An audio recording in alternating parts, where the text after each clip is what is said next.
वासुदेवा नाथ नारायण वासुदेवा। जय जय राधा रमण हरि बोल।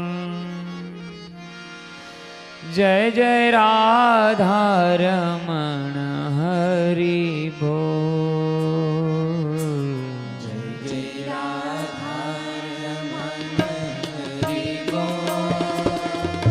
जय जय राधा रमण हरि बोल। जय जय राधा रमण हरि बोल। जय जय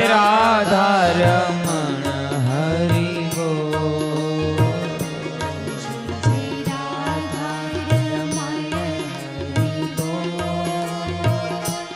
जय जय राधा रमण हरि बोल। जय जय राल हरि बोल हरि बोल। जय राधा रमण हरि बोल। हरि बोल हरि बोल हरि बोल।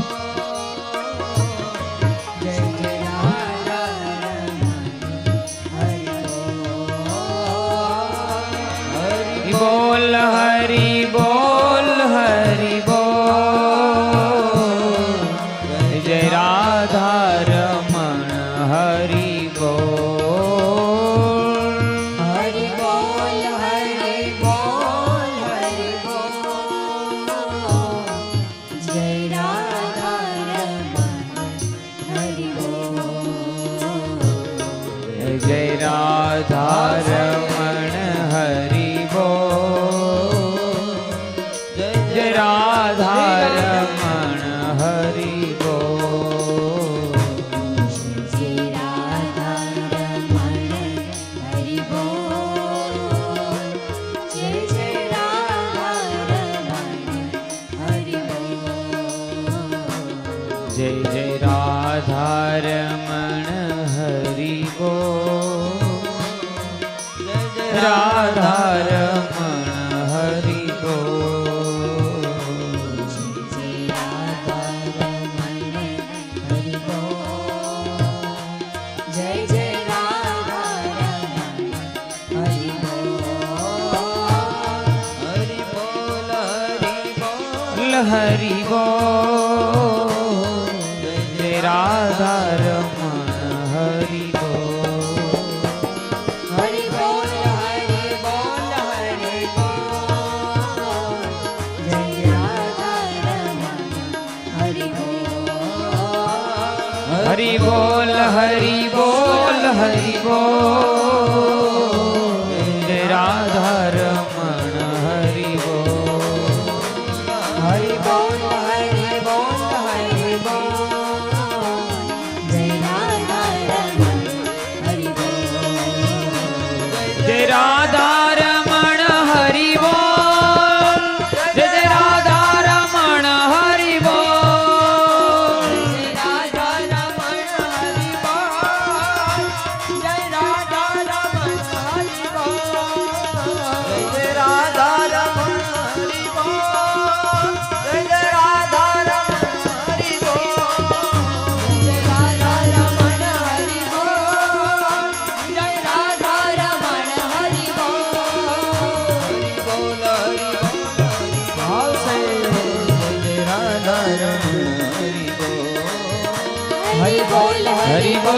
હરિ બોલ જય રાધા રમણ હરિ બોલ હરિ બોલ હરિ બોલ હરિ બોલ હરિ બોલ હરિ બોલ જય રાધા રમણ હરિ બોલ જય રાધા રમણ હરિ બોલ જય રાધા રમણ હરિ બોલ જય રાધા રમણ હરિ બોલ જય રાધા રમણ હરિ બોલ જય રાધા રમણ હરિ બોલ જય રાધા રમણ હરિ બોલ જય રાધા રમણ હરિ બોલ જય રાધા રમણ હરિ બોલ જય રાધા રમણ હરિ બોલ જય રાધા રમણ હરિ બોલ જય રાધા રમણ હરિ બોલ જય રાધા રમણ હરિ બોલ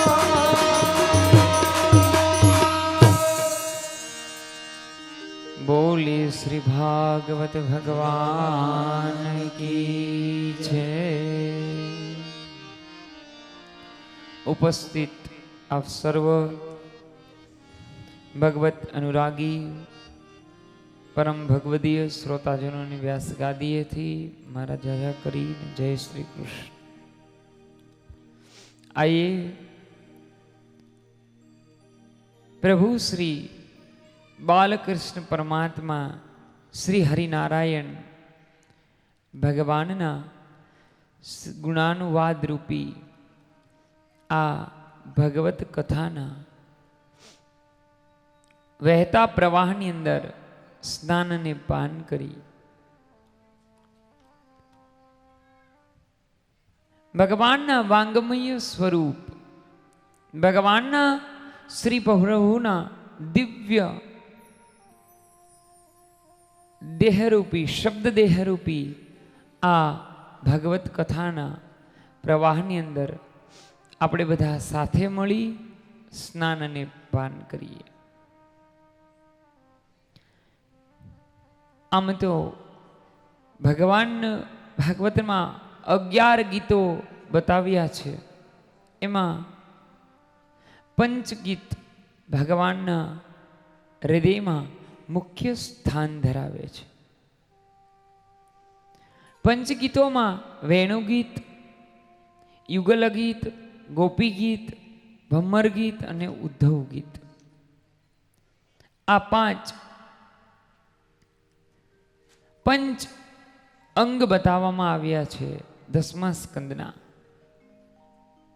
એમાંનું વેણુગીત આપણે બને એટલું સહજતાથી સમજ્યા।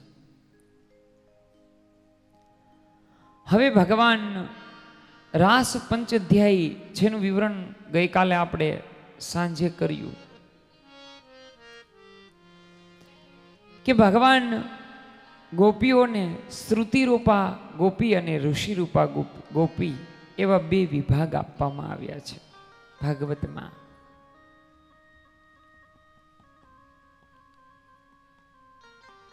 ભગવાને અહીંયા જ્યારે રાસ પંચ અધ્યાયની શરૂઆત થાય એટલે પહેલા ગોપીઓને અવજ્ઞા નહીં કરતા સ્વભાવથી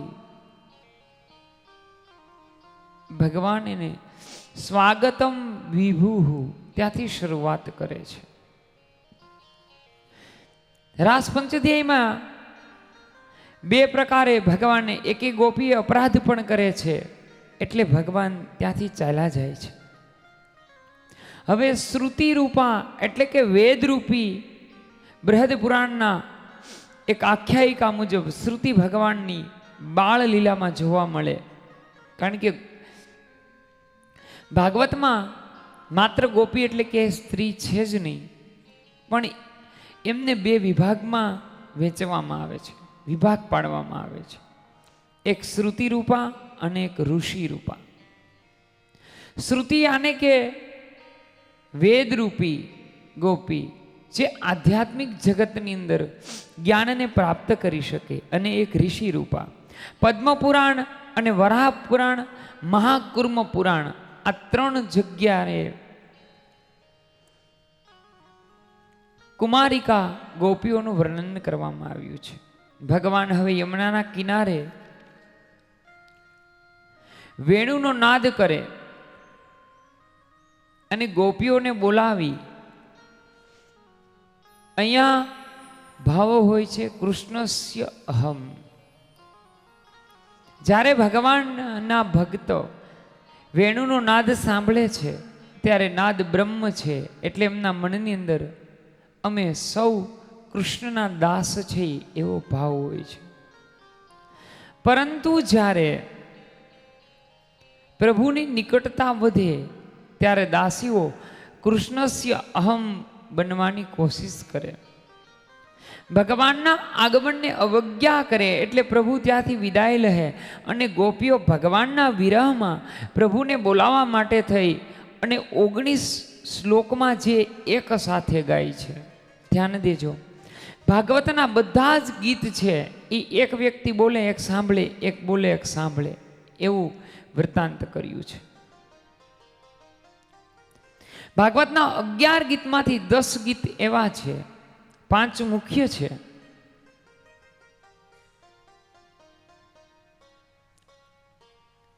કારણ કે ભગવાને ગોપીઓને માન આપ્યું, એમાં ગોપીઓ બે રીતે ભગવાનની અવજ્ઞા કરી, એક સ્વભાવથી અને બીજું અપરાધથી.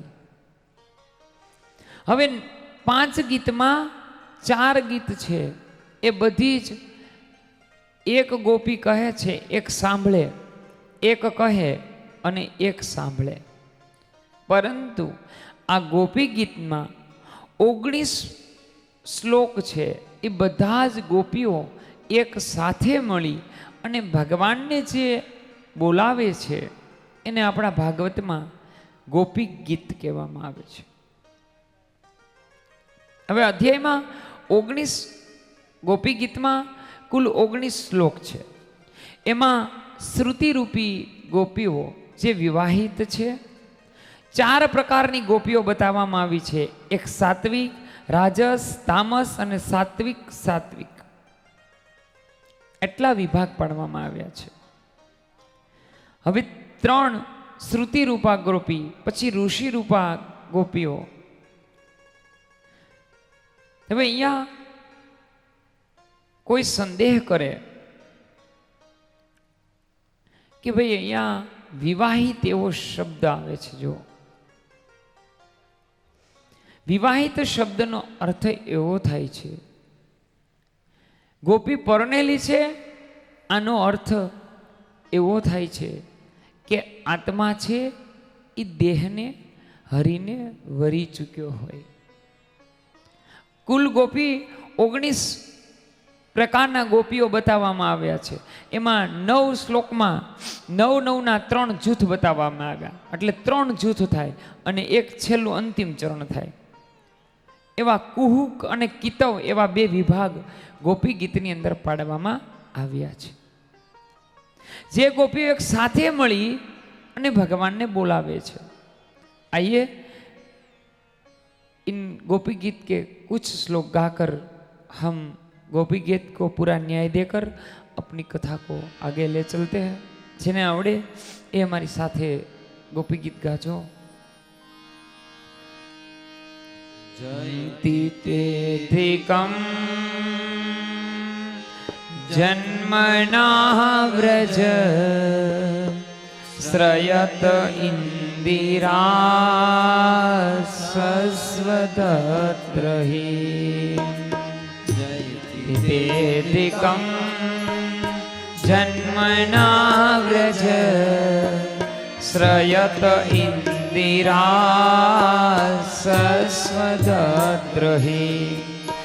દયિતિ દૃશ્યતા દીક્ષુતાવકા ત્વયિ કૃતા સ્વરસ્મિન્ચિન્વતે. યતિ તેધિકમ જન્મના વ્રજ શ્રયત ઇન્દિરા સસ્વદત્રહી. ઇન્દિરા સસ્વદત્રહી. गोपियां गाकर भगवान को कहती है, भगवान को सुनाती है, प्रभु તમારા આગમનથી આ વ્રજની શોભા અધિક વધવા લાગી છે. અહીં લક્ષ્મી આશ્રય લઈ અને લક્ષ્મી પણ દીનતાની માફક નિવાસ કરે છે. તમારા પ્રાણ ધારણ આ ગોપીઓ તમને દિશાઓમાં શોધી રહી છે. હે પ્રાણનાથ, આપ અમને દર્શન આપો. અહીંયા શ્રયેત શબ્દ આપ્યો છે. શ્રયેત એટલે આશ્રય પદ છે. ગોપી ગીતના પ્રથમ શ્લોકની અંદર જયતિ તે અધિક જન્મના જ શબ્દથી શરૂઆત થાય. ગોપી ગીત છે એ વથી શરૂ થાય. ગોપી ગીત એટલા માટે જકાર શબ્દથી શરૂઆત થાય. ભાગવતની શરૂઆત પણ જકાર શબ્દથી થાય. કારણ કે ગોપીઓને ભગવાનને મેળવવાનો, પ્રભુને મેળવવાનો ગોપીના હૃદયની અંદર જે તાપ છે એ તાપને પ્રકટ કરવા માટે, સ્વયં પ્રકાશિત કરવા માટે, વિરહ સ્થાન બતાવવા માટે જયતિ અદ્યથી શરૂઆત થાય છે. સસ્વદ એટલે હંમેશા, દયતા પ્રિય છે. દ્રશ્યતામ એટલે આપ દર્શન આપો. દ્રશ્યતામ એવો હલાંત શબ્દ વાપરવામાં આવે. જો આપણી પાસે ગોપી ગીત હોય તો ગોપી ગીતની મહત્વતા છે, એમાં ક્યાંય પણ અક્ષર દીર્ઘાય વાપરવામાં આવતો જ નથી. ગોપી ગીતમાં યદિ આપકે પાસ હો તો સુન લેના. 19માં નવ-નવના 3 જૂથ કરવામાં આવે. એમાં શ્રુતિ રૂપા, ઋષિ રૂપા આ બંને ગોપીઓ સાથે મળે. રજસ, તામસ અને સાત્વિક, સાત્વિક, સાત્વિક આટલા જૂથમાં ગોપી ગીતને વહેંચવામાં આવે છે, એનો વિભાગ કરવામાં આવે છે. ગોપી ગીતમાં દીર્ઘાયુ શબ્દ ક્યારેય વ્યાસજીની કલમાં વાપરી ન શકે. શું કામ? કારણ કે ભગવાન પોતાના ભક્તને દુઃખ માત્ર ક્ષણી આપે અને ક્ષણમાં ભગવાન એમની પાસે હાજર થઈ જાય છે. એટલા માટે થઈ અને તમે ગોપી ગીત શાંતિથી વાંચજો, એમાં રસવાય હોય, દીર્ઘાય શબ્દ ક્યાંય હશે જ નહીં. કારણ કે અમારે સંસ્કૃત વ્યાકરણ में જ્યારે કોઈ વસ્તુને લાંબા સમય માટે વર્ણવાની હોય ત્યારે સંસ્કૃતમાં કે આપણા ગુજરાતી વ્યાકરણની અંદર દીર્ઘ અવસ્થા બતાવવામાં આવે છે. ગોકુલ હોય, મેં આપને વાત કરી હતી શાયદ, કે ગોકુલમાં તમે રસવાઈ કરો તો દમન થઈ જાય, કુલ કરો દીર્ઘાય તો એ કુટુંબ થઈ જાય, પરિવાર થઈ જાય, કુલ થઈ જાય. એક કુલ એટલે દમન થાય. દાખલા તરીકે હરિ છે, તમે હરિ લખો, જો દીર્ઘ હરિ કરીએ ને આપણે તો વાનર થઈ જાય. એક હરિ એટલે ભગવાન થાય, શ્રી હરિ. સંસ્કૃતની અંદર શબ્દ અને ભાષા લઈ છે એટલે કદાચ એવું લાગતું હોય કે સંસ્કૃત એટલા માટે દેવ ભાષા હોય. અંગ્રેજીમાં બોલાય પણ એક, પણ શબ્દ બે જુદા થાય. તમે નો બોલો તો એક એનો નો થાય એટલે નહીં, અને એક કે નો ડબલ્યુ નો એટલે હા થાય. જાણું છું બેયના ઉચ્ચાર એક થાય, અર્થ જુદા થાય. સંસ્કૃતમાં કોઈ દી એવું બને જ નહીં. તમને જો કદાચ તમને ખબર હશે, આપણા બધા પાસે મોબાઈલ છે. મોબાઈલમાં કીપેડમાં આપણે બધા ઇંગ્લિશ ભાષા વાપરીએ ને, ગુજરાતી, ઇંગ્લિશ અને હિન્દી એટલું જ લખેલું હોય. એમાં વાસ્તવમાં ક્યારેક ગૂગલમાં સર્ચ કરીને વાંચજો કે એમના જે કીપેડ આવે એમાં કઈ ભાષા સેટ કરેલી આવે. બેનરીન ભાષા આવે, બેનરીન ભાષા એટલે સંસ્કૃત ભાષા થાય. એ કીપેડની અંદર સંસ્કૃત ભાષા સેટ કરેલી આવે તો જ તમે અંગ્રેજીમાં નીચે લખો કેમ છો ને ઉપર ગુજરાતીમાં લખાય કેમ છો એમ. કારણ નીચે ગુજરાતીમાં લખો કેમ છો તો ઉપર કેમ છો એવું તો જ લખાય. આપકે પાસ મોબાઈલ હોગા, ક્યારેક ગૂગલમાં એના વિશેની માહિતી મેળવજો. બેનરીન ભાષા છે એ સંસ્કૃતની એક વિભાગ છે. નહીતર તો અર્થ હોય એ બદલી જાય, સામે શબ્દ પણ બદલી જાય. તો ગોપી ગીતમાં આપણે ક્યાંય પણ કોઈ જગ્યાએ દીર્ઘાય શબ્દ દુઃખ ઘટનામાં હશે જ નહીં, ક્યાંય ન હોય. હવે અહીંયા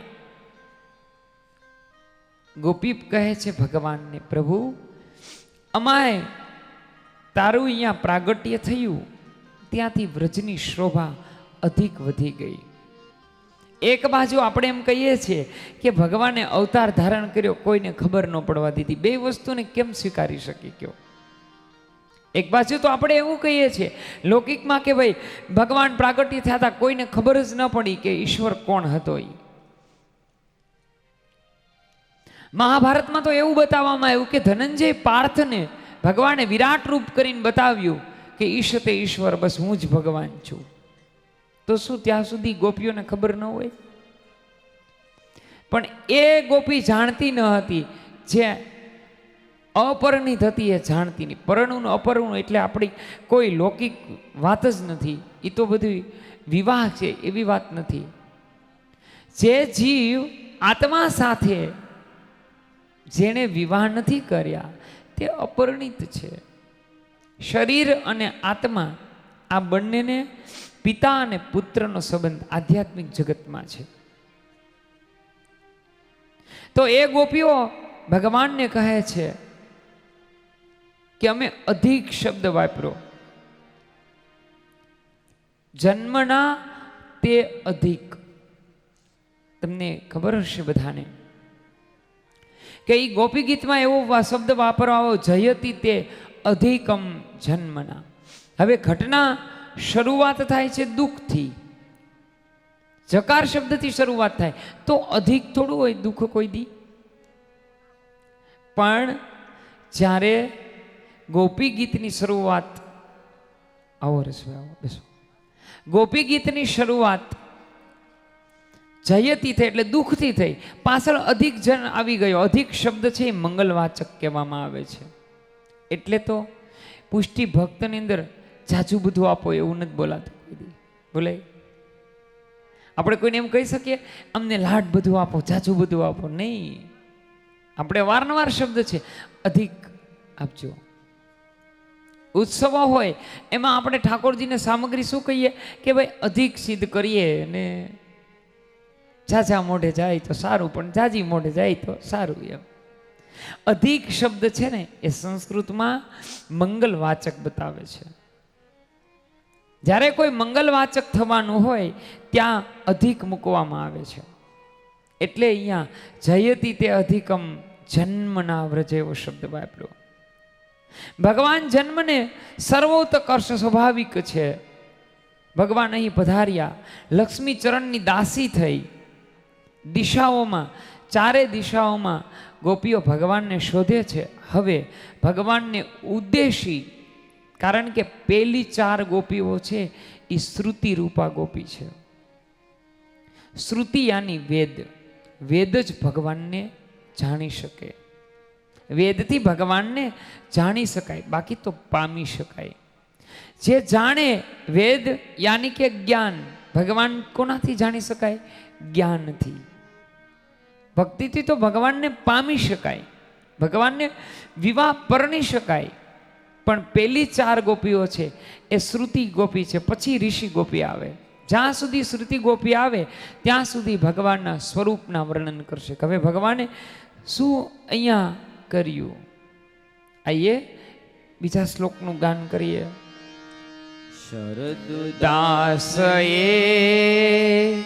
સાધુ જાત સત સરસી જોદર શ્રી મૃષાદસા. શરદ દાસએ સાધુ જાત સત સરસી જોદર શ્રી મૃષાદસા.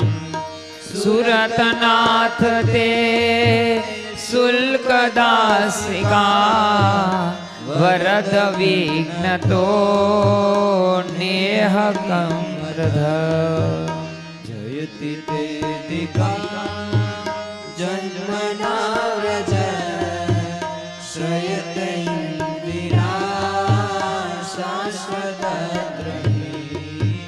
શ્રયત ઇન્દિરા શાશ્વત ત્રયી. ગોપીઓ ભગવાન પાસે ઉદ્દેશી ઉદાશય એટલે સરોવરની વ્યાખ્યા આપે છે. પ્રભુનું સ્વરૂપ કેવું હોવું જોઈએ? સરોવર જેવું બતાવ્યું છે. સરોવરનું જળ શીત જળ હોય છે. અહીંયા શીત જળ એટલે હાસ્યનું સ્થાન નથી, એટલા માટે અહીંયા સરોવરને સ્થાન આપ્યું. હે પ્રભુ સાંભળો, આ શરદ ઋતુમાં જળ નિર્મળ અને સ્થિર હોય છે. ઉત્પન્ન થતા કમળો અતિ સુંદર હોય. હવે અહીંયા પણ શરદ ઋતુનું વર્ણન કરવામાં આવ્યું છે. શરદ ઋતુ છે એ એવી વસ્તુ છે કે જ્યાં મન શાંત હોય. હવે સાંભળજો, અહીંયા મન શાંત હોય તો હમણાં ગોપી ભગવાન ઉપર ખીજાશે, તામસ ગોપી બની જાય. જેનું મન શાંત હોય કોઈ દી ખીજાય? કેવું? જેનું મન સ્થિર હોય, જેનું મન કોમળ હોય, જેનું મન સહજ હોય, એ કોઈ દિવસ ક્રોધમાં આવે નહીં. બીજા શ્લોકમાં ગોપી ક્રોધમાં આવી જશે ભગવાનની. એટલે આચાર્ય ચરણ અહીં લખે છે કે તામસી ગોપી ભગવાનને સમભોગ બતાવે છે. સમભોગનો અર્થ થાય છે પ્રભુ તમે આ દેહ છે એને આત્માને આપ ભોગતા થાવ તો આ આત્મા છે એ દેહને પરણશે, નહીતર દેહને પરણશે નહીં. તો વિવાહ થશે, નહીતર વિવાહ થશે નહીં. ઇસીલિए ગોપી ભગવાનને કહે છે કે અમે વહેંચાઈ જઈએ છીએ. પૈસા લઈને દઈએ ને એને તો વિક્રય કહેવાય. એટલા માટે અહીંયા વેચાય એવો શબ્દ આવ્યો. વહેંચવું, વેચવું અને વિક્રય થવું, ત્રણેયના અર્થ જુદા થાય. જો અહીંયા ગોપી એવું કહે છે કે અમે વહેંચાય છીએ. તમારા પાસે ગોપી ગીત હોય તો સાંભળજો અથવા તો જોજો એનું ગુજરાતી. એમાં વહેંચવું એવો શબ્દ નહીં આવે. કોઈ વસ્તુને વહેંચે ને તો તે ઉછીનું થયું કહેવાય, પાછું આપવું પડે. અને ગોપી જીવ એટલો બધો સામર્થ્ય નથી કે ભગવાનને કશું પરત આપી શકે. છે આપણામાં એટલું સામર્થ્ય કે આપણે ભગવાનને કશું આપી શકીએ નહીં? ઇમ્પોસિબલ છે. તો અહીંયા વિક્રય શબ્દ આવે કે અમે વિક્રય થઈ ગયો, અમે તો નિઃશુલ્ક દાસી કામ. ગોપી ચોખવટ કરે છે ભગવાનને જીવ કે પ્રભુ અમે તારી પ્રતીક્ષામાં, તારા વિરહમાં અને તારા તાપમાં આ જીવ એટલો બધો ખરડાયેલો છે, એટલો બધો વિહળ છે પ્રભુ કે નિઃશુલ્ક દાસિકા. અમે એવી રીતે વહેંચાઈ જઈએ છીએ કે કોઈ અમે શુલ્ક લેતા નથી. વિક્રય તો પૈસા લઈને થાય, વહેંચાવામાં ઉછીનું થાય, પણ વેચવામાં તો નિઃશુલ્ક છે. વેચવાનો બીજો અર્થ વિસ્તાર કરવો થાય છે. શરીર મન, 2 મિનિટ માટે રામચરિત્ર માનસની અંદર જાય. શરીર મન હોત પુલકિત. ગરુડ છે એ કાકભૂષાંડી પાસે ઉત્તરકાંડમાં, કાકભૂષાંડી એટલે લોમસના શિષ્ય, એ આપણા ધર્મશાસ્ત્રની અંદર જો હું ન ભૂલતો હોત તો, ભૂલ થતી હોય તો ક્ષમા કરજો. 2 વ્યક્તિ એવા છે કે જે ઈચ્છા મૃત્યુને ધારણ કરવા વાળા છે. એક લોમસના શિષ્ય કાકભૂષાંડી અને એક મહાભારતનો ભીષ્મ દેવવ્રત.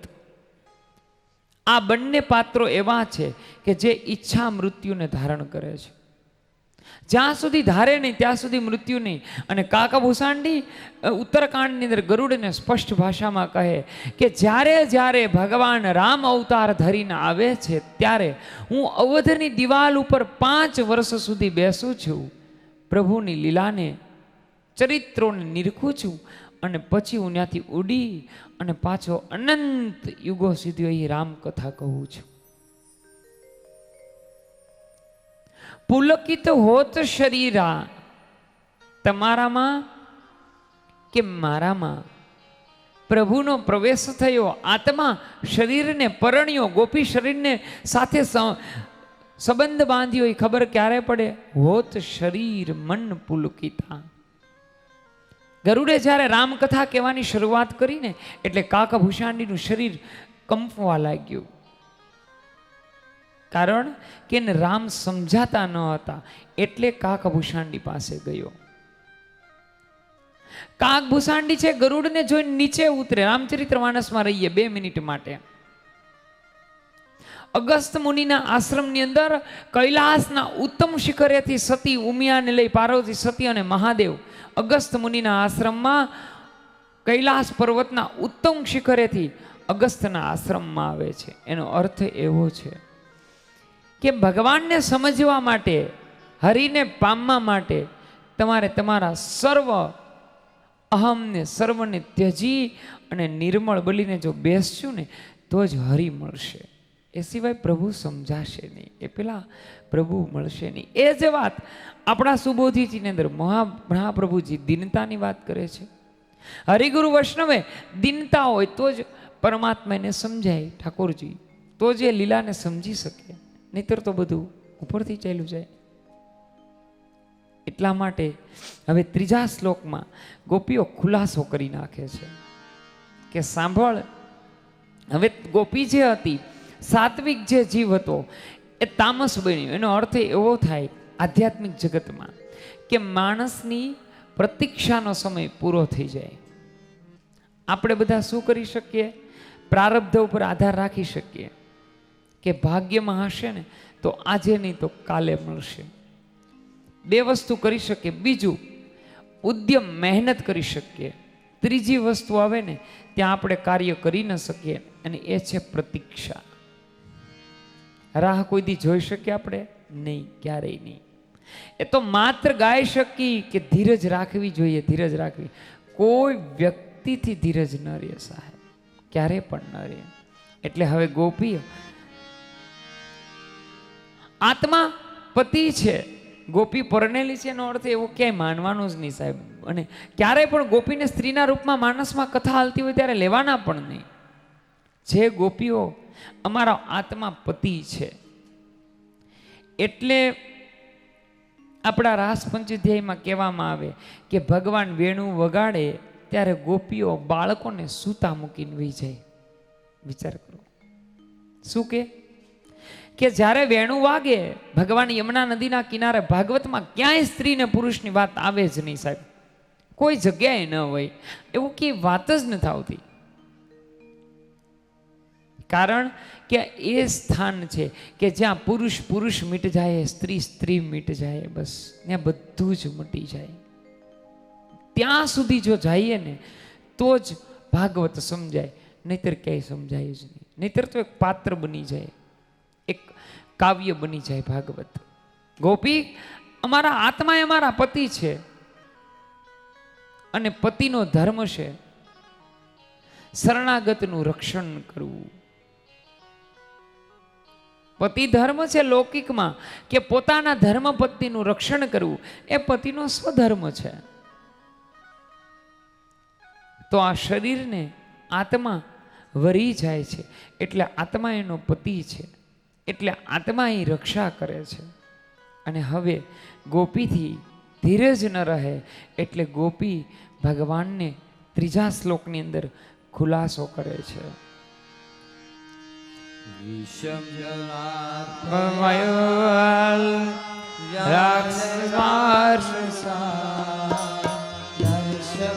અરુતા વૈજ્યતાન લતામ સૃજયાત્મજાત વિશ્વવ્યસ્તા વર્ષમારુતા વૈજ્યતાન લાત વૃષમયાત્મજાત વિશ્વનો ભયાત શપદે વયમ રક્ષિતામ વયમ ધિકમ જન્મના વ્રજ શ્રયત ઇન્દિરા સસ્વદત્રહી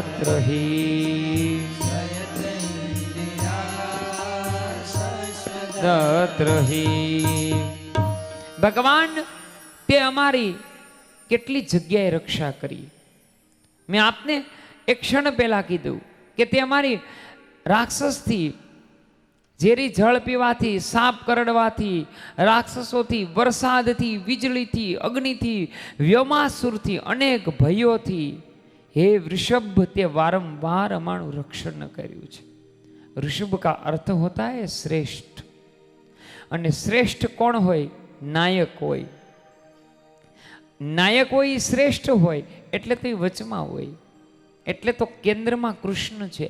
એટલે ચારે બાજુ એવું ચિત્રમાં બતાવવામાં આવે કે ભગવાન વચમાં છે ને ચારે બાજુ ગોપીઓ છે. તો આપણે કેવું સમજીએ? કૃષ્ણ ભગવાન વચમાં ઉભા છે ને ચારે બાજુ બૈરાઓ ઊભા છે. અરે સાહેબ, ક્યાંય એવી બૈરાઓની વાત જ ના આવે. એ વાત આવે ભાગવતમાં કશે? એવી વાત જ ન હોય ક્યાંય. એ ચર્ચાના વિષયમાં જવાનું જ ન હોય. એ લોકાચાર છે સાહેબ. એ લૌકિકમાં તમે વાત કરતા હોય ત્યારે બરોબર છે, પણ અલૌકિકની ચર્ચા ચાલતી હોય ત્યારે મનમાં એવી વાત જ ન કરાય. અને ખાસ ભાગવતમાં બેસીને તો ક્યારેય એવું ન વિચારાય કે ભગવાન અખિલ બ્રહ્માંડનો નાયક પરબ્રહ્મ પર સ્ત્રીનો સ્પર્શે વર્જિત છે સાહેબ. એના માટે એ કોઈ દી કરી શકે? એ ક્યારે ન કરી શકે. એટલે તો પ્રભુ શ્રી રામા અવતારમાં ભગવાને મહારાજા દશરથના બધા જ નિયમોને લીધા. હરેશભાઈ, બધા જ નિયમોને લીધા. ધીરજ, ધર્મ, ધર્મ ધુરંધર ગુણ નિધિ જ્ઞાની હૃદય ભક્તિ મતિ સારંગ પાણી. આવો મહારાજા દશરથ હતા. પિતાના બધા જ ગુણ લીધા. બહુપત્નીનો ગુણ લે જ નહીં સાહેબ. શું કામ ન લે? લક્ષ્મણ ગીતામાં સ્પષ્ટ બતાવે કે માં કૌશલ્યા પછી કઈ કઈ આવે, સુમિત્રા આવે. કૌશલ્યા આવ્યા હોય ને ત્યારે સુમિત્રાને દુઃખ થયું હોય, સુમિત્રા આવ્યા હોય ત્યારે કઈ કઈને દુઃખ થયું હોય. માટે પ્રભુ એક પત્ની વ્રત રાખે. બધા જ પિતાજીના ગુણી લઈ લે પ્રભુ શ્રીરામ, પણ બહુપત્ની વ્રતનું ગુણ ત્યાગ કરી દે છે પ્રભુ. જો એ વરવાની વાત હોય તો એ રામા અવતારમાં મર્યાદા પુરુષોત્તમ થઈને જીવનારો ભગવાન કોઈ દી અહીંયા એવા વૃત્તાંત કરવા માટે અહીંયા આવે જ નહીં. પ્રભુ સાંભળ, ઇન્દ્રિયો પર ગોકુલ પર ગુસ્સો કર્યો ત્યારે ભગવાન ગોકુળવાસીઓને વરસાદ અને પવનથી બચાવ્યા. ભગવાને 2 વખત દાવા અગ્નિથી, ઉપદ્રવથી, આફતોથી બચાવ્યા.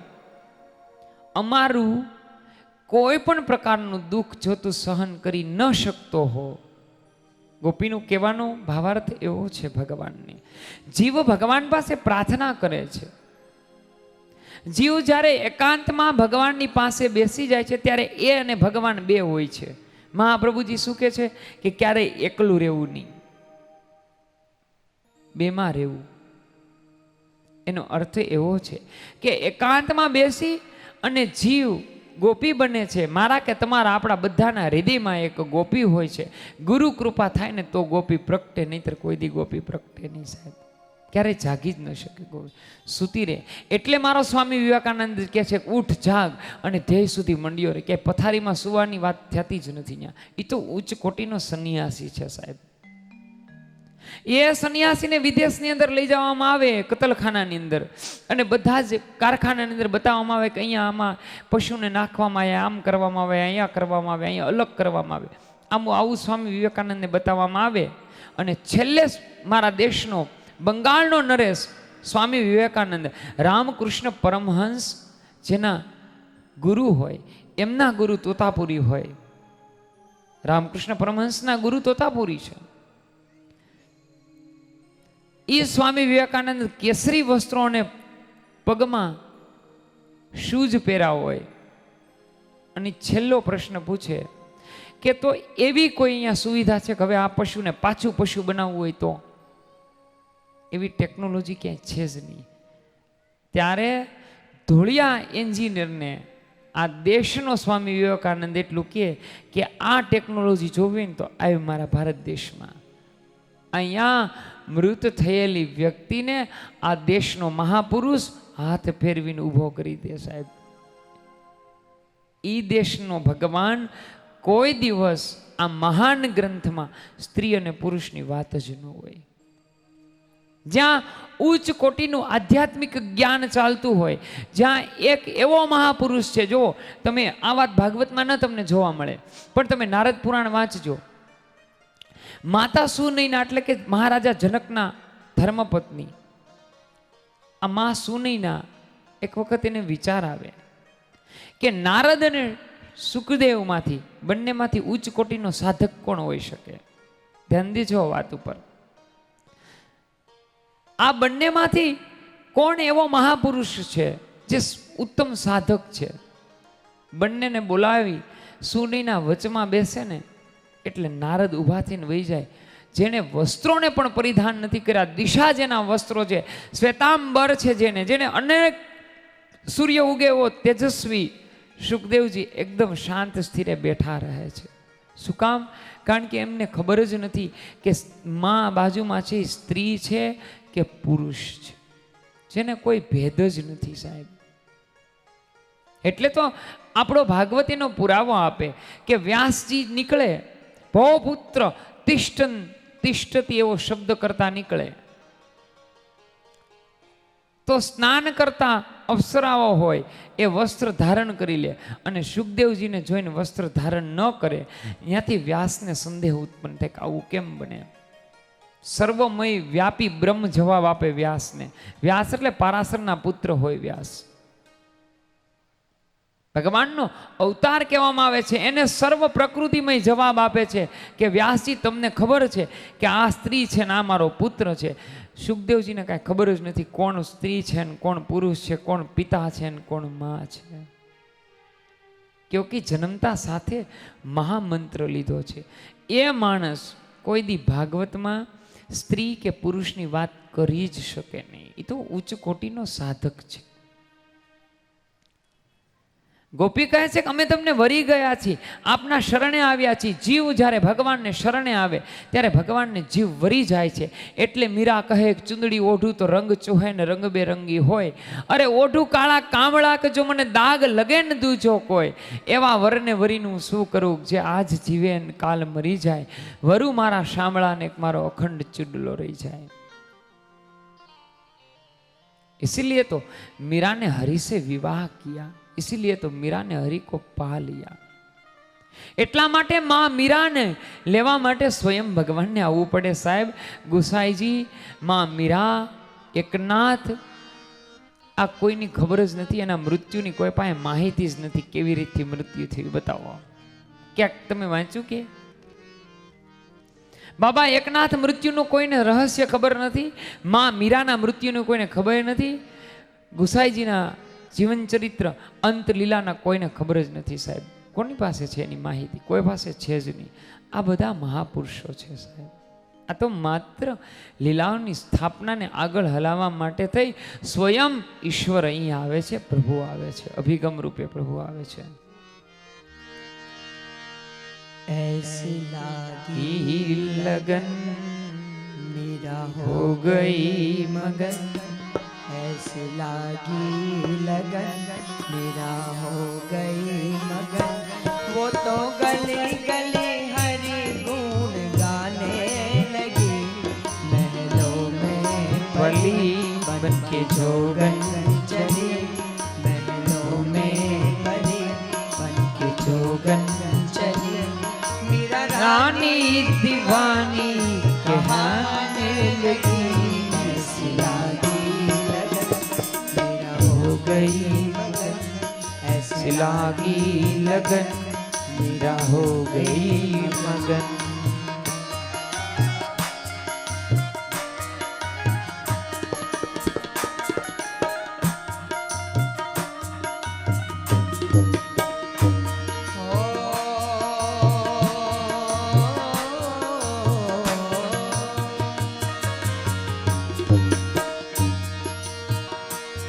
कोई रोके नहीं, कोई टोके नहीं, मेरा गोविंद गोपाल गाने लगी.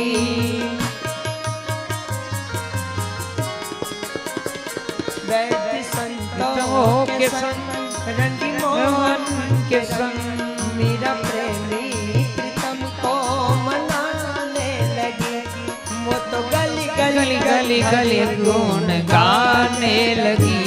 ऐसी लागी लगन मेरा हो गई मगन, ऐसी लागी लगन मेरा हो गई मगन. तो हरी हरी हरी गुण गाने लगी. ऐसी लागी लगन मेरा हो गई मगन.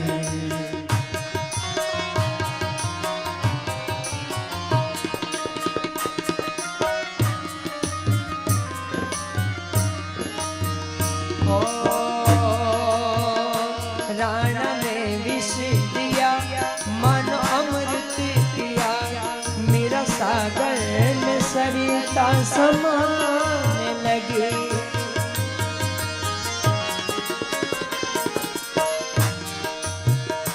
दूध राखो सहे मुख से गोविंद कहे मेरा गोविंद गोपाल गाने लगे वो तो गली गली हरि गुण गाने लगी ऐसी लागी लगन मेरा हो गई मगन ऐसी लागी लगन मेरा हो गई मगन तो गली गली हरि गुण गाने लगी ऐसी लागी लगन मेरा हो गई मगन ऐसी लागी लगन मेरा हो गई मगन ऐसी लागी लगन मेरा हो गई मगन।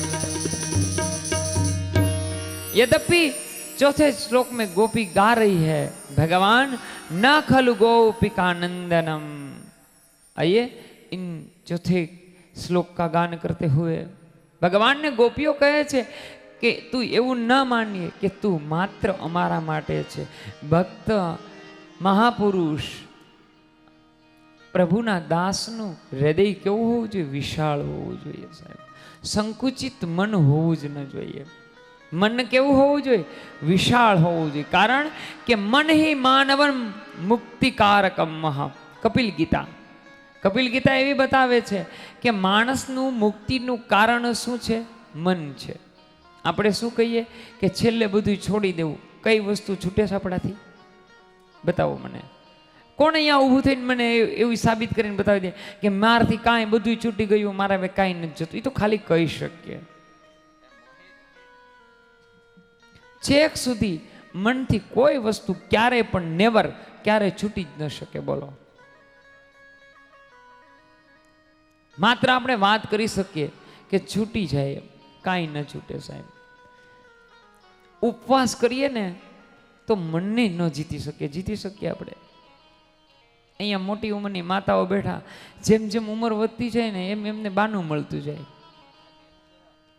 તમારી વાત નથી કરતો તો બહારની વાત કરું છું હવે ડોરશું કે તે મારું નામ લીધું જેમ જેમ ઉંમર વધે એમ એમને બાનું મળી જાય કે હવે ભૂખ્યું નથી રહેવાતું બોલો માણસ જીવથી કોઈ વસ્તુ સાહેબ છૂટી ન શકે કારણ કે મન હી માનવમ મુક્તિ બંધનમ મન જ તાળું હોય ને તાળું એને કોઈ દી બે ચાવી ન હોય ખોલવાની બંધ કરવાની જુદી જુદી હોય એક બાજુ ફેરવો તો ખુલી જાય આ બાજુ ખુલ્લો તો બંધ થઈ જાય જુદું હોય ક્યાંય ન હોય એક જ ચાવી હોય મનને જો પરમાત્મામાં લાવે તો મુક્તિ છે આ બાજુ ફેરવે તો બંધન છે કારણ કે બે વસ્તુને તમે બાંધી ન શકો આત્માને કોઈ દી બાંધી ન શકો શરીરને કોઈ દી તમે બાંધી ન શકો જો શરીર બંધાતું હોય તો આપણને કોઈને જવું ગમે ખરા ક્યાંય ન ગમે અને શરીર જો મનનું ધાર્યું કરતું હોય સાંભળજો તો શરીર મનને બાંધે આપણા મનનું ધાર્યું આપણું શરીર કરે ઘરેથી તમારા પગ અહીંયા આવવા માટે નીકળે અહીંયા આપણે એમ કહીએ કે આપણે 3 કલાક બેસવું છે 3 કલાકમાં મન તમને બેસવા દે નિરાતે બેસવા દે આપણને મન બેસવા દે તો હાથ ન બેસવા દે કારણ કે હાથ અને માનસ મગજ બેની કનેક્ટિવિટી સાથે હોય મેં ઘણીવાર હું કહું કે આપણે સ્થિર બેસી શકીએ આપણા હાથ કોઈ દી સ્થિર ન બેસે ટ્રાય કરો હાલો સ્ટાર્ટ નાવ હવેથી ચાલુ કરજો બધા હવે કોઈ હાથ હલાવવાનો નથી મારી સિવાય હલાવશો નહીં કોઈ હાથ કારણ કે આપણે બધું સ્થિર કરી શકીએ મનને સ્થિર ન થાય મનની કનેક્ટિવિટી આપણું મેડિકલ સાયન્સ કહે કે મનની કનેક્ટિવિટી આપણા નાના મગજ સાથે હોય જ્યાંથી આપણા ચેતાતંતુઓ એકાબીજા અવયવોને સગના આપે નકર આપણે જો આપણે આપણું ચેતાતંતુ આપણા પગને સગના ન કરે હાલ તો આપણા પગ હાલે નહીં એમ કે બેસ જો ચેતાતંતુઓ આપણા નાના મગજને આજ્ઞા ન કરે કે બેસી જા તો આપણું શરીર બેસે નહીં શું કામ કારણ કે બધી કનેક્ટિવિટી આપણી ચેતાતંતુ પાસે હોય જેને આપણા આધ્યાત્મિક જગતમાં મન કહેવાય આ કોઈ દી બાંધી ન શકે. બોલો આપણે મન હે મુક્તિના કારણ. અહીંયા ગોપી વિશાળ મન બતાવે છે કે ભગવાનના ભક્ત ગોપીનું હૃદય કેવું હોવું જોઈએ. જેણે ભગવાનને આત્માને જે પરણ્યા છે, જેણે પૂર્ણ મુમુક્ષ તત્વ બાંધ્યા છે, એવું પુષ્ટિ માર્ગમાં યશોદા ઉત્સવ લલિતમ. યશોદાનું મન અને બાબા નંદરાયનું મન કેવું છે? વિશાળ મન બતાવ્યું છે સાહેબ.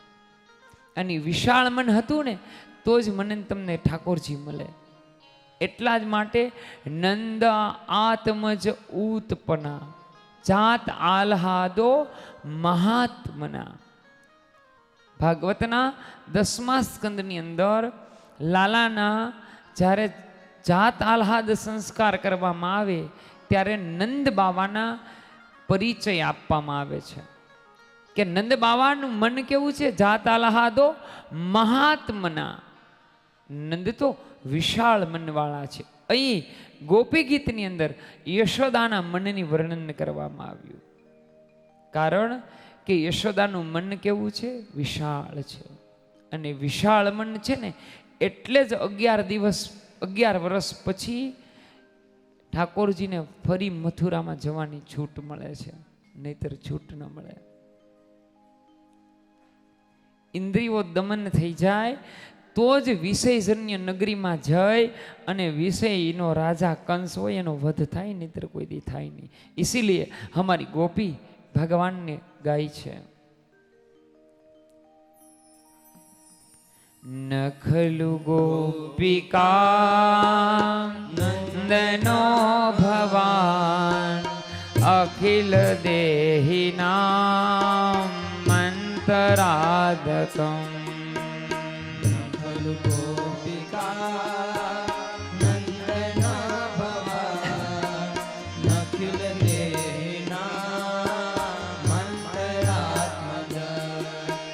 વિખિન સારથી તો વિશ્વગુપ્તએ સખ ઉદીવાન સાત્વતાંબુલે.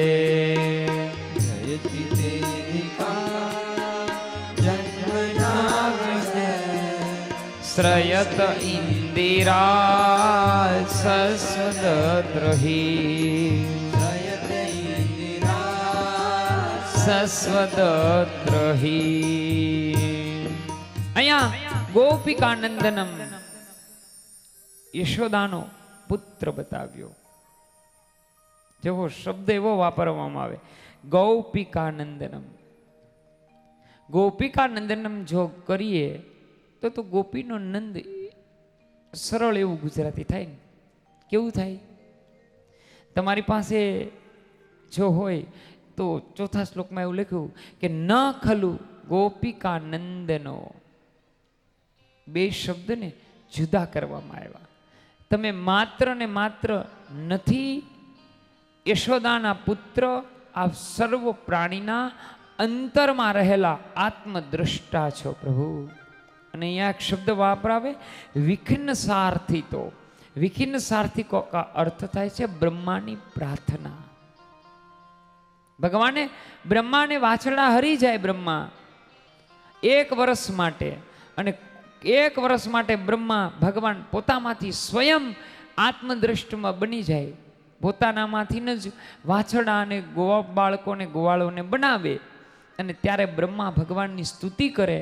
એને વિખિન્ન સારથી તો કહેવાય. બ્રહ્માની સ્તુતિને સાર્થ કરી. એટલે તો આપણી સત્યનારાયણની કથામાં એવું કહેવામાં આવે કે સાધુ નામના વાણિયા ભગવાનને સ્તુતિ કરીને કહે કે બ્રહ્મા જેવા દેવ પણ જો તમારો મોહ પામ્યા હોય તો અમે તમને કેવી રીતે ઓળખીએ. બ્રહ્મા વિખિન્ન સાર્થ વિશ્વગુપ્તએ આ વિશ્વના કલ્યાણ માટે તમારું પ્રાગટ્ય છે. હે પ્રભુ, ના ખલુ ગોપિકાનંદનમ. આત્મદ્રષ્ટા છો તમે, વ્યાપક છો તમે, બ્રહ્મ છો. હે કનૈયા, હે ભગવાન, તમે સર્વમાં હૃદયમાં બિરાજમાન છો. હે ભગવાન, આપ સર્વમાં સમાયેલા છો, વ્યાપક છે બ્રહ્મ.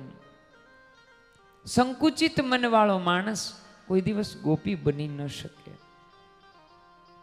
નાના મનવાળો માણસ હોય, સંકુચિત મનવાળો, એ કોઈ દી ગોપી બની ન શકે. મન કેવું હોવું જોઈએ? વિશાળ હોવું જોઈએ. અને વિશાળ વસ્તુ હોય ને એ કોઈ દી બંધનમાં આવી ન શકે. જ્યારે મન સંકુચિત થાય, જ્યારે મન બંધન થાય, અને બંધન એ મોક્ષ માટેનું આડરૂપ થાય છે. મોહનો ક્ષય માટે. મરી ગયાની વાત નથી, જીવતાની વાત છે. મૃત્યુ પછીના મોક્ષની વાત ભાગવતમાં કશે કરવામાં આવે જ નહીં સાહેબ. મોહક્ષય ઇતિ મૃત્યુ. જ્યાં અમારા મોહનો ક્ષય થઈ જાય એ જ આપણું મુક્તિ છે.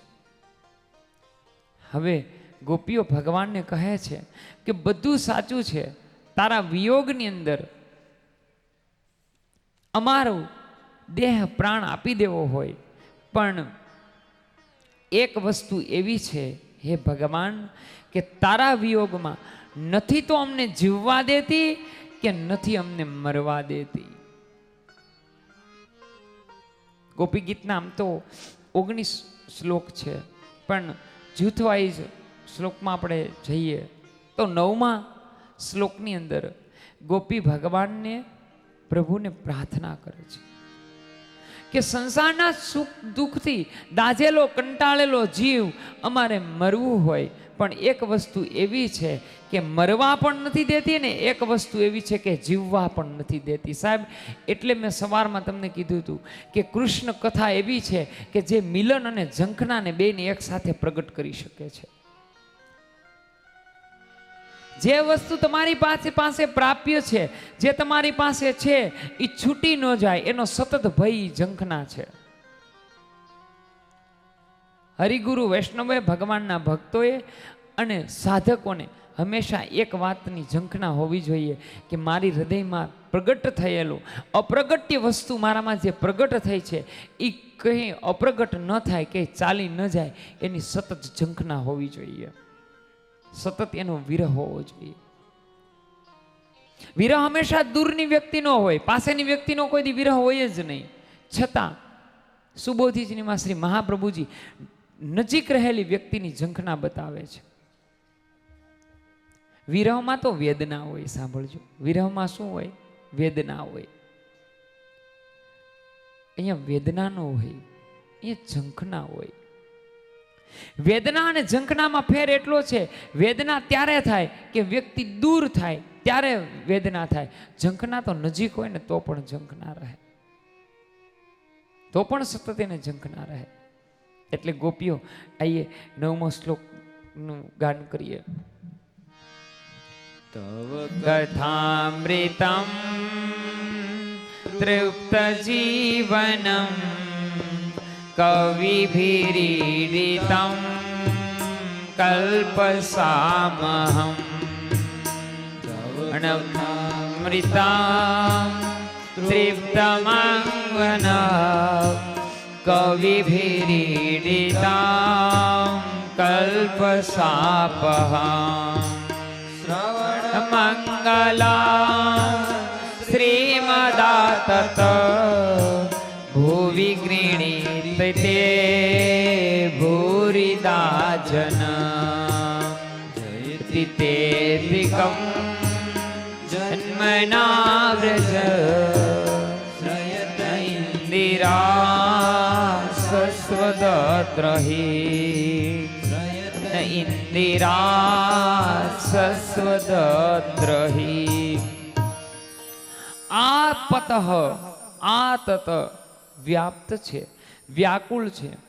હે ભગવાન સાંભળો, તમારા વિરહમાં અમારે અમારો પ્રાણ દઈ દેવો છે, પણ એક વસ્તુ એવી છે કે જે અમને જીવતા છે, મરેલા છે ને જીવાડે છે, અને જીવતા છે ને કૃષ્ણની પ્રાપ્તિ કરાવે. કૃષ્ણ પ્રાપ્તિવાળાને કૃષ્ણ મેળવવાની ઝંખના જગાડે છે. કૃષ્ણ ઝંખનાવાળા જગાડવાવાળા જીવને કૃષ્ણની પ્રાપ્તિ કરાવી દે. ઇસીલિए ગોપી કહે છે કે તબ કથા અમૃતમ તૃપ્ત જીવનમ. આ તારી કથા છે એ અમારા માટે અમૃત બને છે, અને અમૃત હંમેશા જીવનને આપનારો હોય છે. જ્યારે ગોપીઓ એક સાથે મળી 19 શ્લોક દ્વારા ભગવાનનું જ્યારે પ્રાગટ્ય આર્તનાદ કરે ત્યારે ભગવાનનું પ્રાગટ્ય થાય, જેને આપણા ભાગવતની અંદર ગોપી ગીત કહેવાય છે. જ્યારે માણસની સાધકની ઝંખના ઉચ્ચ કોટીએ પહોંચે ત્યારે એમની દ્રષ્ટિમાં શુદ્ધ થાય અને નેત્ર દ્રષ્ટિ શુદ્ધ થાય ત્યારે સર્વ ખલુ ઇદમ બ્રહ્મ. હમારા 33 ઉપનિષદનો શબ્દ છે. સર્વ ખલુ ઇદમ બ્રહ્મ. આ સૃષ્ટિમાં સર્વમાં, જીવમાં, સ્થળમાં, સુકામાં, લીલામાં, સજીવમાં ને નિર્જીવમાં બસ પરમાત્મા સિવાય કાંઈ ન જાગે. ત્યારે ભગવાનના પરમ ભક્તમાં દીનતા આવે. ગોપીઓમાં શું આવ્યું હોય? દાસો અહમ થઈ ગયું હોય, એ ઉતરી જાય ત્યારે ભગવાન પ્રાગટ્ય થાય છે. બોલીએ શ્રી વૃંદાવન વિહારી લાલ કી જય. એ આંખ મારી ઉઘડે ત્યાં નંદલાલ દેખું. આંખ ઉઘડે ત્યાં નંદલાલ દેખું. આંખ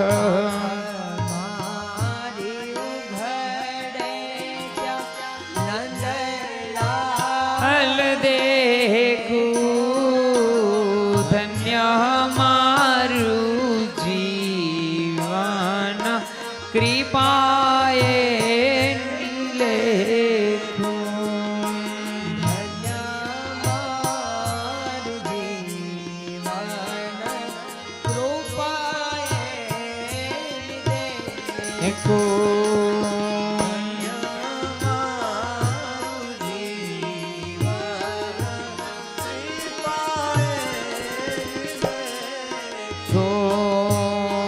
ભાગવત ગીતા મારી અંતરની આંખો.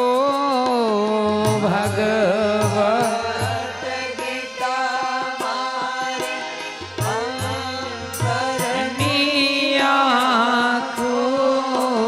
પ્રભુએ દીધી છે મને ઉડવાન પાંખું. પ્રભુએ દીધી છે મને ઉડવાન પાંખું. આંખ મારી ઉઘડે ત્યાં નંદલાલ દેખું. આંખ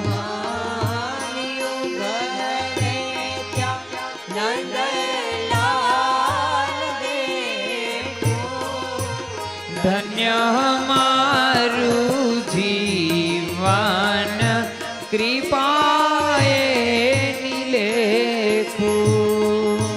ધન્ય મારું જીવન કૃપાએ લેખું. પ્રભુના ભક્તો મારા સગાને સંબંધી. પ્રભુના ભક્તો મારા સગાને સંબંધી.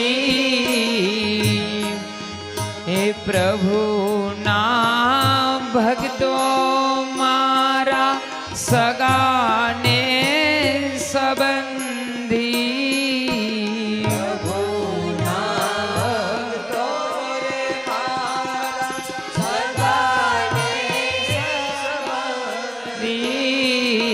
તૂટી ગ્રંથિ છૂટી મારી માયાની બંધી.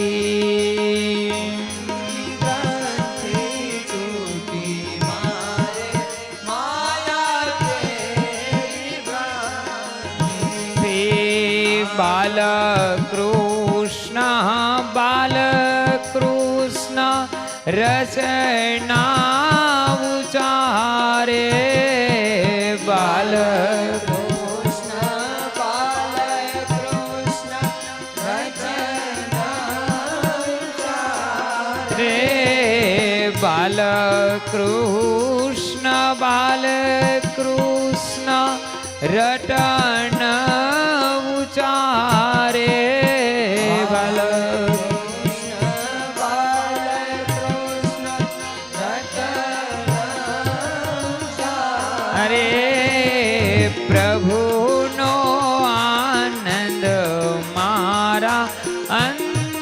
અંતરે આવે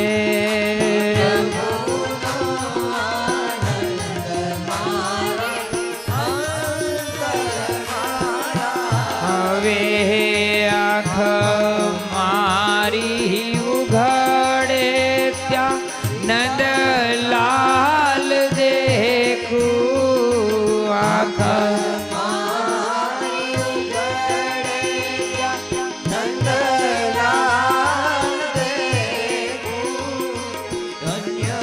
મારું જીવન કૃપાએ નિલેખું ધન્ય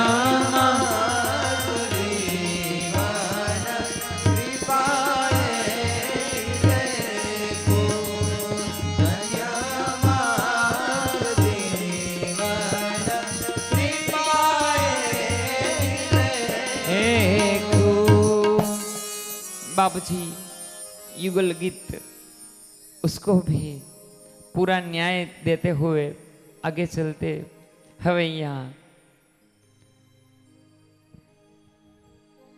युगल गीत छे ने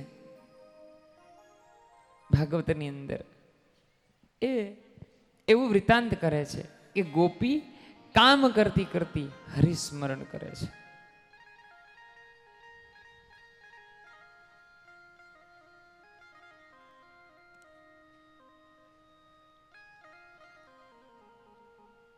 साढ़ा 4 થઈ ગયો.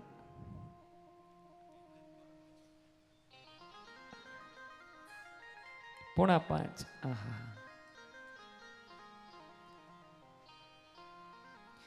કેવું લાગે ભગવાન વ્રજમાંથી વિદાય લે? સારું લાગે?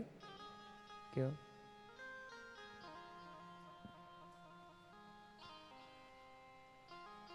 આઈએ ભાગવતના હરેક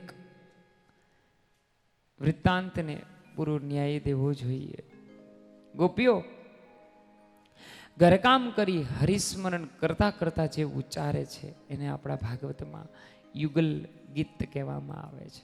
જીવ જ્યારે પૂર્ણ મુમુક્ષની પરાકાષ્ઠાએ જાય ત્યારે હરેક સમયે હરિસ્મરણ મંત્ર જાપ આદિ કોઈ વિરલા જપે, જેને અજંપા, જેને આપણા આધ્યાત્મિક જગતમાં સનાતન ધર્મની અંદર સનાતનમાં જેને અજંપા કહેવામાં આવે છે, જે અજંપા જાપ કહેવાય છે, જે શ્વાસે શ્વાસે રટે એને જાપ કહેવાય છે.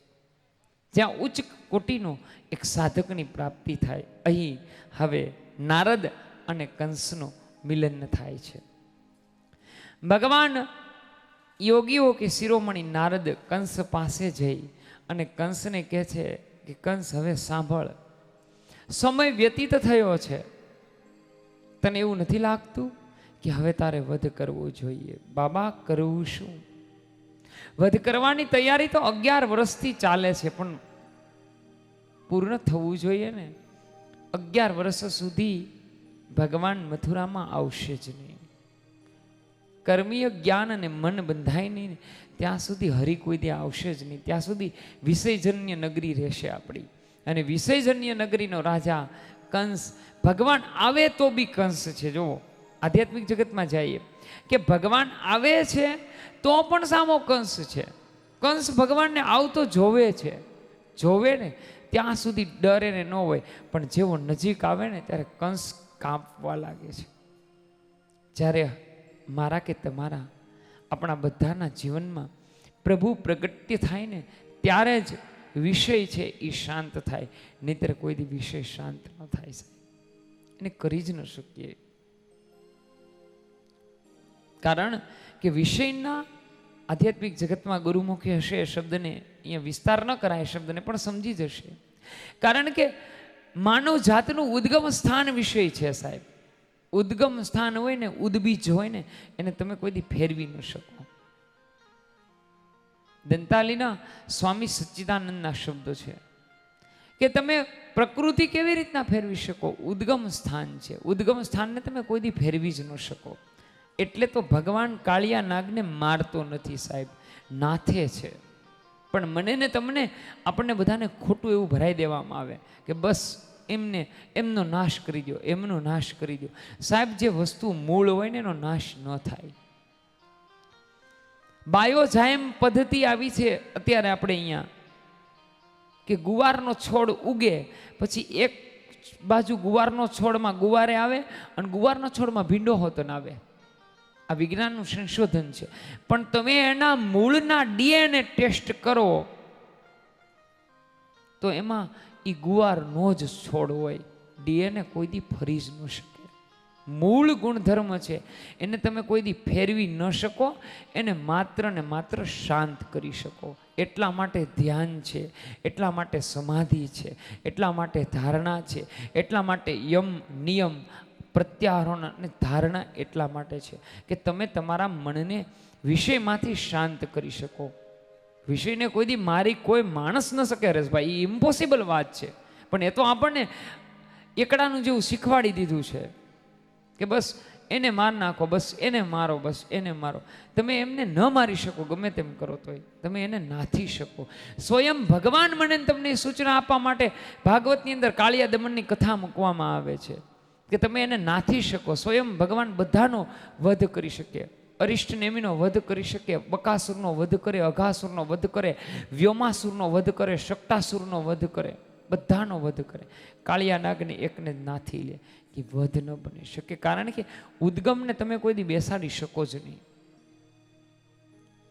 હવે અહીંયા ભગવાનને બોલાવવા માટે આવે છે, લેવા માટે જવું હોય તો હવે પ્રભુને દ્વાર ગોકુળમાં છે, મથુરામાંથી ગોકુળમાં જઈ કોણ શકે? નારદ ભગવાન કંસને ઉકેલ આપે છે. તારા જ રાજ્યમાં એના જ કાકા છે, એમને તું કે એટલે લઈ આવે. અહીંયા એમના કાકા એટલે અક્રૂર હોય. અક્રૂરજીને આજ્ઞા કરવામાં આવે, સવારમાં સભા ભરવામાં આવે. કંસ છે એ મહાપાપી છે, કંસ અધર્મી છે, કંસ અત્યાચારી છે. જ્યારે જ્યારે ભગવાન અવારનવાર માનવ અવતાર ધરીને ભગવાન આવે છે, ગોડ બીકમ અ મેન, ભગવાન માણસ બનીને આવે છે. એ મને તમારા જીવનને એક નવચેતના આપવા માટે આવે છે, એક સંચાર કરવા માટે આવે છે. મને તમને એક અભિગમ રૂપે કહેવામાં આવે છે. હવે એ ભૂલી જવાનું ભગવાન ચાર હાથ લઈને આવશે, શંખ ચક્ર ગદા હાથમાં હશે ભગવાનને નહીં. જ્યારે જ્યારે શુદ્ધ વિચાર આવે, જ્યારે જ્યારે મારું ને તમારું જીવનમાં અભિગમ બદલે, ડિવાઇન્ડ અવર લાઈફ, ત્યારે માનું કે પરમાત્મા હવે અવતાર લઈને આવ્યા છે. જ્યારે જ્યારે દેહ શુદ્ધ થાય, જ્યારે જ્યારે વિચારો શુદ્ધ થાય, જ્યારે જ્યારે મતિ શુદ્ધ થાય ને, જ્યારે જ્યારે એક બુદ્ધ પુરુષની ઉત્પત્તિ થાય ને, ત્યારે માનવું કે હવે ઈશ્વર આવ્યો છે, પ્રભુ આવ્યો છે. કંસ અક્રૂરને તેરવા માટે મોકલે છે. અક્રૂર સારી રાત રડી અને વિચાર કરે છે કે હું અહીંયા લઈ આવીશ. આ કંસ છે એનો વધ કરશે. કારણ કે અક્રૂર છે એ જ્યાં સુધી મથુરામાં રહે છે ત્યાં સુધી ઈશ્વરને ઓળખી ન શકે. ઇન્દ્રિય જ્યાં સુધી ભગવદ આસક્ત ન થાય ત્યાં સુધી, જ્યાં સુધી સંસાર આસક્ત હોય ત્યાં સુધી ઇન્દ્રિય ઈશ્વરને કોઈ દી ઓળખી ન શકે. અક્રૂર એનું ઉદાહરણ છે. રથને તૈયાર કરે છે, મારા શબ્દો નથી, ભાગવતને વાંચજો. અક્રૂરના રથને 4 અશ્વ છે, મન, ચિત્ત, બુદ્ધિ અને અહંકાર. આ રથને 4 અશ્વ હોય. એટલે તો ભગવાન Krishna drive the Arjun car, એટલે તે અર્જુનનો રથડો હાકે છે કે ભાઈ ઊભો ઊભો ગાંડ્યું તો તારે જ હાંકવાનું છે બેક સીટમાં. હું તો ખાલી તને સજેસ્ટ કરીશ હું કરવું એ, હું તને ખાલી માહિતી આપીશ. પણ આપણે તો શું કહીએ, રથે તું હાક, ગાંડી વે તું હકાવ, હું તો રહીશ, મારે કાંઈ કરવાનું નથી. હું તો બહુ લાગે તો 2 શ્રીફળ માનીશ, બહુ લાગે તો હાલીને જવાની માનતા કરી દઈશ. આથી વિશેષ હું કાંઈ નહીં કરી શકું. હું બહુ લાગશે તો હું રડવા માંડીશ. ઘણા નથી કહેતા, ઓહો હરિશ્ચંદ્ર રાજા ઉપર કેવું દુઃખ પડી, ઓલા ઉપર, આપણા ઉપર પડી. ભાઈ તું એવો પાત્ર જ નથી સાહેબ કે તારા ઉપર ભગવાન એટલું બધું દુઃખ આપે. તું હરિશ્ચંદ્ર છો. આપણી લેવલ પ્રમાણે જ ઈશ્વર બધું આપણને આપે છે, યાદ રાખવાનું. જેટલું આપણું લેવલ હોય ને એટલું ઈશ્વર બધું સુખ દુઃખ બધું આપણા લેવલમાં જ આપે. આપણા લેવલથી કાંઈ વધારે ઓછું ઈશ્વર આપે નહીં, નક્કી કરી લેવાનું. કેવી ભગવાને કસોટી કરી, શેઠ સગાળસાની કે કસોટી કરી. આવી કસોટી આપણી શેઠ સગાળસા જેવી કરવા આવે જ નહીં. આપણી કોઈ ભક્તિની એટલી ઉચ્ચ સાધક નથી કે ત્યાં સ્વયં ભગવાન તમારી મારી પરીક્ષા કરવા આવે સાહેબ. એ આવે આપણી પાસે પરીક્ષા કરવા. અને આપણે તો પ્રાર્થના કરવાની કે અમારે કાંઈ ભાઈ પરીક્ષા દેવી નથી, અમને પ્રમોશન પાસ કરાવી દે ને તોય ઘણું છે. નાના હતા નિશાળમાં કહી દે ને કે તું પાસ, પ્રમોશન, કાંઈ વાંધો નહીં, આગલા ધોરણમાં ધક્કો જ માર્યો, બસ તું એમને એમ ધકાવે કર મારી ગાડી રે, બીજું કંઈ નથી જોઈતું. અક્રૂરજી રથને તૈયાર કરે છે, સારી રાત વિચાર કરે છે, ગોકુળથી મથુરા સુધી ના આવે. ફરીને કહું છું કે ગોકુળ અને મથુરાને કોઈ દી કિલોમીટરમાં માપવાના જ ન હોય, નાપવાના જ ન હોય ક્યારેય. એનું અંતર એટલું જ હોય, દેવકીના કોખથી યશોદાનો ગોદ સુધીનું આ અંતર છે સાહેબ. આ અંતરને પાર કરવા માટે ભગવાનને 11 વર્ષની રાહ જોવી પડી હતી. બાય વ્હીકલ જવાની વાત જ નથી, જીવને ત્યાં જવાની વાત છે. અહીંયા અક્રૂરજી સારી રાત વિરહ કરે છે કે પ્રભુ હવે હું શું કરીશ. મારા ભાણેજ છે એને કંસ વધ કરે. નારદજી આવી અને સમાચાર આપે કે સ્વયં તું જેને લેવા જાને એ ભગવાન છે. અહીંયા ધનુષ યજ્ઞની રચના કરવામાં આવે. અહીંયા વક્રતુંડ મહાકાય સૂર્યકોટી સમપ્રભમ નિર્વિઘ્નમ કુરુમે દેવા સર્વ કાર્યેષુ સર્વદાહ. અને અક્રૂર રથને લઈ અને ગોકુળ પધારે છે. અહીંયા દાવ ભૈયા કૃષ્ણને કહે છે કે આજે જવું નથી. ભગવાન કહે છે કે હું જ્યાં સુધી આજ્ઞા ન કરું ને મમાદ્યમ નષ્ટ ફલે ચેવન મમ ભવઃ. ભાગવત 10મો સ્કંદ 38 શ્લોક. હું ન ધારું ને ત્યાં સુધી જીવ મારી પાસે આવી જ ન શકે. કેટલી ભગવાને સરસ વાત કરી. જ્યાં સુધી હું સ્વીકૃતિ ન આવે ને એનામાં, ત્યાં સુધી હું સ્વીકારું જ નહીં એને જીવને. પ્રભુ કોને સ્વીકારે છે સાહેબ? એ જરૂર પડે ને તો તમે બધા જ બેનો ગાતા હોય, સકુબાઈની ત્યાં વવારું બનીને આવી જાય. જરૂર પડે તો જાનાબાઈના છાણામાં થપાઈ જાય કે તારો વિઠ્ઠલ તારો ગોવિંદ છે. એની સાબિતી શું છે તારી પાસે કે આ છાણા તારા છે? એક એક છાણું કાને રાખજો નામદાર. એક એક છાણાની અંદરથી વિઠ્ઠલ વિઠ્ઠલ બોલે ને તો માનજો કે આ વસ્તુ મારી છે સાહેબ. મોહે ભા ભરોસા હનુમંતા, બિના પ્રભુ કૃપા મિલે ન સંતા. એ સ્વીકૃતિ છે સાહેબ. સ્વીકૃતિ ગુણ જ્યાં સુધી આપણામાં ન આવે ને, દિનતા ન આવે ને, ત્યાં સુધી હરિ કોઈથી સ્વીકારે જ નહીં સાહેબ. એ સુધી ન લઈ જાય. અક્રૂરજી રથમાં, અક્રૂરજી વિચાર કરે છે કે હું જઈશ, બધી જ રજ એકઠી કરીશ, વ્રજ રજને મારા મસ્તક ઉપર. એટલે મેં સાંભળ્યું છે કે મેં કંઈ વાંચ્યું નથી. મને એવું લાગે કે પહેલી વેલે વ્રજમાં અક્રૂરજી આળોટા હશે. સ્નાન એને કર્યું છે પેલું વેલું. મેં જ્યાં સુધી વાંચ્યું ત્યાં સુધી બીજા કોઈ જીવે આમની પહેલા બતાવ્યું. હા, પ્રભુના શ્રી અંગ ઉપર વ્રજરજ ખરડાયેલી છે એવું બધું વૃત્તાંત સાંભળ્યું છે, પણ આટલું બધું કોઈ મસ્તક ઉપર ચડાવ્યું હોય એવું હું જાણું છું ત્યાં સુધી નથી. પછી ખબર નહીં છે હોય તે. અક્રૂરજીએ બધી જ રજને ભેગી કરી અને મસ્તક ઉપર ધરે છે. આખા જ વ્રજની રજથી નાઈ લે છે, કારણ કે વ્રજની રજમાં પ્રભુનો પ્રેમ સમાયેલો છે. जननी जन्मभूमि न गरयसी, तुम जहाँ रहो उस मिट्टी से पहले तो प्रेम करो, उस मिट्टी को चाहो. जे मिट्टी ने चाहसे ने એને જ એ મિટ્ટી ચાહશે સાહેબ. ઝવેરચંદ મેઘાણીનો એક શબ્દ છે જયસુખભાઈ, બહુ સરસ, કે તમને ક્યારેય ને ક્યારે તમારું વતન બોલાવશે. ઝવેરચંદ મેઘાણીના શબ્દ છે. જનની જન્મભૂમિ ગરયસી. ભગવાન વ્રજરજને અક્રૂરજી બધી જ ભેગી કરે છે. વિચાર કરે કે મારો પ્રભુ અહીંયા હશે, મારો પ્રભુ અહીંયા હશે. સાહેબ, જ્યાં સુધી વિશ્વજન્ય નગરીમાં રહીએ ને ત્યાં સુધી ભ્રમ જાગે. ઈશ્વર અહીંયા હશે, ઈશ્વર અહીંયા હશે, ઈશ્વર અહીંયા હશે. સર્વ જગતમ બ્રહ્મ ખલુમય સત્ય તેમ વર્તતે નહ. જ્યાં સુધી સત્યને વર્તતે દર્શયમ, જ્યાં સુધી સત્ય ન દેખાય ને ત્યાં સુધી ખબર પડે કે ભગવાન અહીંયા છે, કે અહીંયા છે, અહીંયા છે, અહીંયા છે. ભગવાન શોધવાની ચીજ જ નથી સાહેબ. બેઠ જાઓ એક જગા પે, પકડી લ્યો એક. એક પકડે ને એને અનેક મળે સાહેબ. અનેક પકડે ને કોઈ દી એક ના મળે. સમજાય એને વંદન. ઝાલી લેવાનું હોય એ બસ, પછી પૂરું થઈ જાય. સમર્પિત થઈ જાય ને પછી પૂરું થઈ જાય. પછી ગમે તે થાય.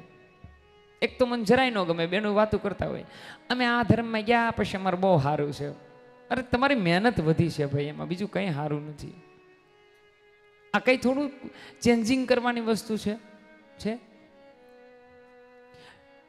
લોખંડ હોય ને એની માથે લોહ ચુમક રાખો ને એટલે આકર્ષાઈ જાય. બસ કરવાનું છે એટલું. આપણે ઉચ્ચ કોટીનું ચુંબક બનવાનું છે. લોખંડ નીચે હશે પકડી લેશે, આપણે લઈ લેશે. જકડાઈ જાય ને પછી એને મૂકવાનું નથી. આપણે તો જકડાઈ ગયા પછી પણ મૂકી દઈએ. અક્રૂરજી ગોકુળમાં આવે છે, વિચાર કરે છે કે ભગવાનને હું તેડી લઈશ. માનવ કહે મેં કર્યું, કરતલ દૂજો કોઈ, આધરાશ વધવચ રહે, મારો હરી કરે શો હોય. જીવ કહે કે હું આમ કરીને જઈશ કે આમ કરીને જઈશ, કઈનું કાંઈ ચાલે નહીં, મારો હરી કરે સોહી હોય. એની કૃપા હોય ને એટલું જ કરી શકીએ. અક્રૂરજી આવે છે, ભગવાન તેડીને એને પલંગ ઉપર બેસાડી દે છે. કુશળ મંગલમ સર્વ વર્તતે અહો વિધવસ્તમ કંચિતમ દયા સંયોજન મૈત્રીયામ પ્રણેદમ દેવિતાહા. હવે અહીંયા ભાગવતની અંદર ભગવાન વ્રજ છોડવાની શરૂઆત થાય છે. ભગવાન પ્રભુ અહીંથી વ્રજને છોડવાની વાત કરે છે. ભગવાન અહીંથી વ્રજમાંથી વિદાય લેવાની તૈયારી કરે છે. પહેલાં તો ભગવાન વિચારે છે કોને કહું, યશોદાને પહેલું કહું, ગોપીને પહેલાં કહું કે પ્રિય સખીને પહેલાં કહું, કોને કહેવું કે બાબા નંદને પહેલાં કહેવું, કોને પહેલાં કહેવું ને એ ભગવાનથી નક્કી ન થાય, પ્રભુથી. આ સમયે ભગવાન યશોદાની વ્યથા વર્ણવવામાં આવે. વ્રજવાસીઓ પાસેથી ભગવાન વિદાય લે. પ્રભુ છે દિવસ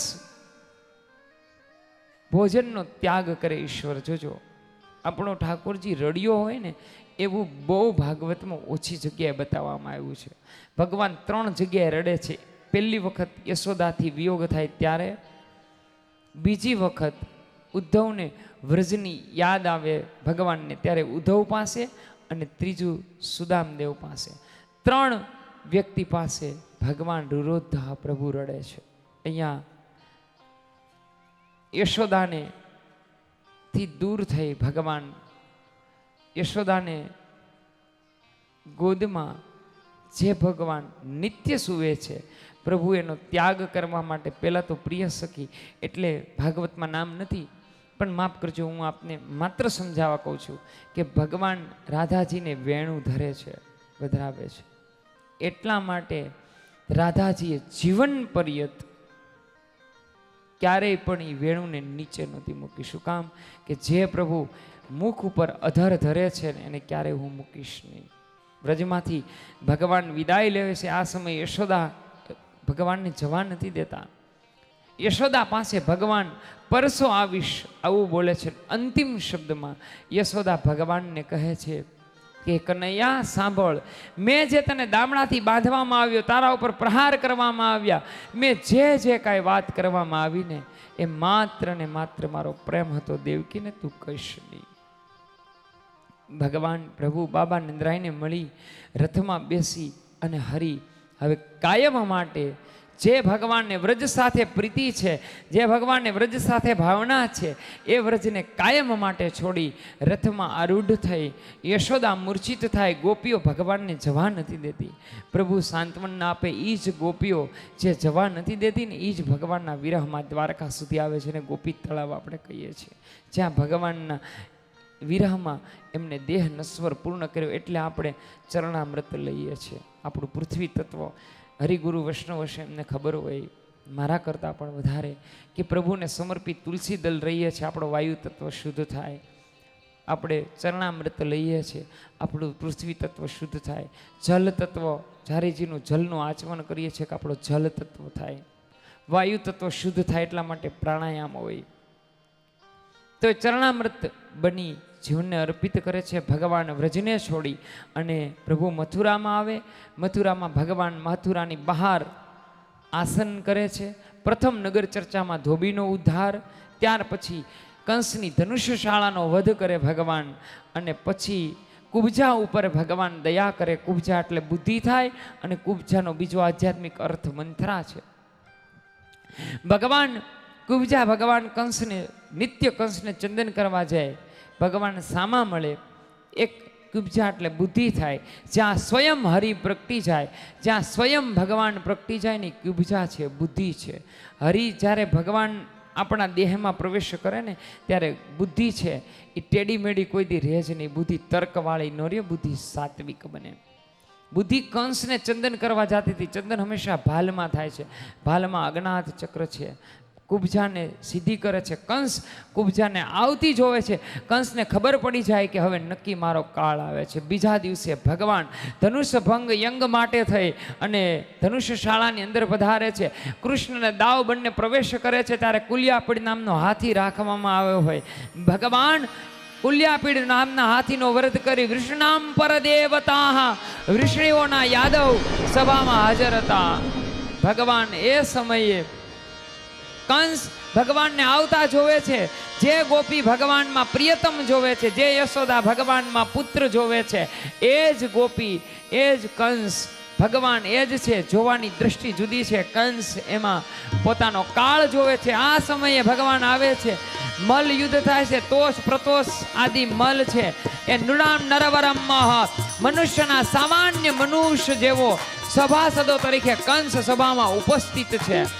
કંસ ભગવાનને આવતા જોવે છે. કંસ થરથર કાપવા લાગે છે. આ સમયે યુદ્ધની તૈયારી થાય. મલ સાથે ભગવાનનું યુદ્ધ થાય. પ્રભુ મલનો વધ કરે ત્યારે કંસ હાથમાં ખડગ લઈ અને ભગવાનનો વધ કરવા માટે જાય છે. આ સમયે આકાશ, દિગ્ગજો, પૃથ્વી, ચંદ્ર, સરોવર બધા જ ભગવાનની રાહમાં છે. કારણ કે આ પૃથ્વી ઉપર સર્વના તાપને હરવા માટે ઈશ્વર સ્વયં અત્યારે પધાર્યો છે.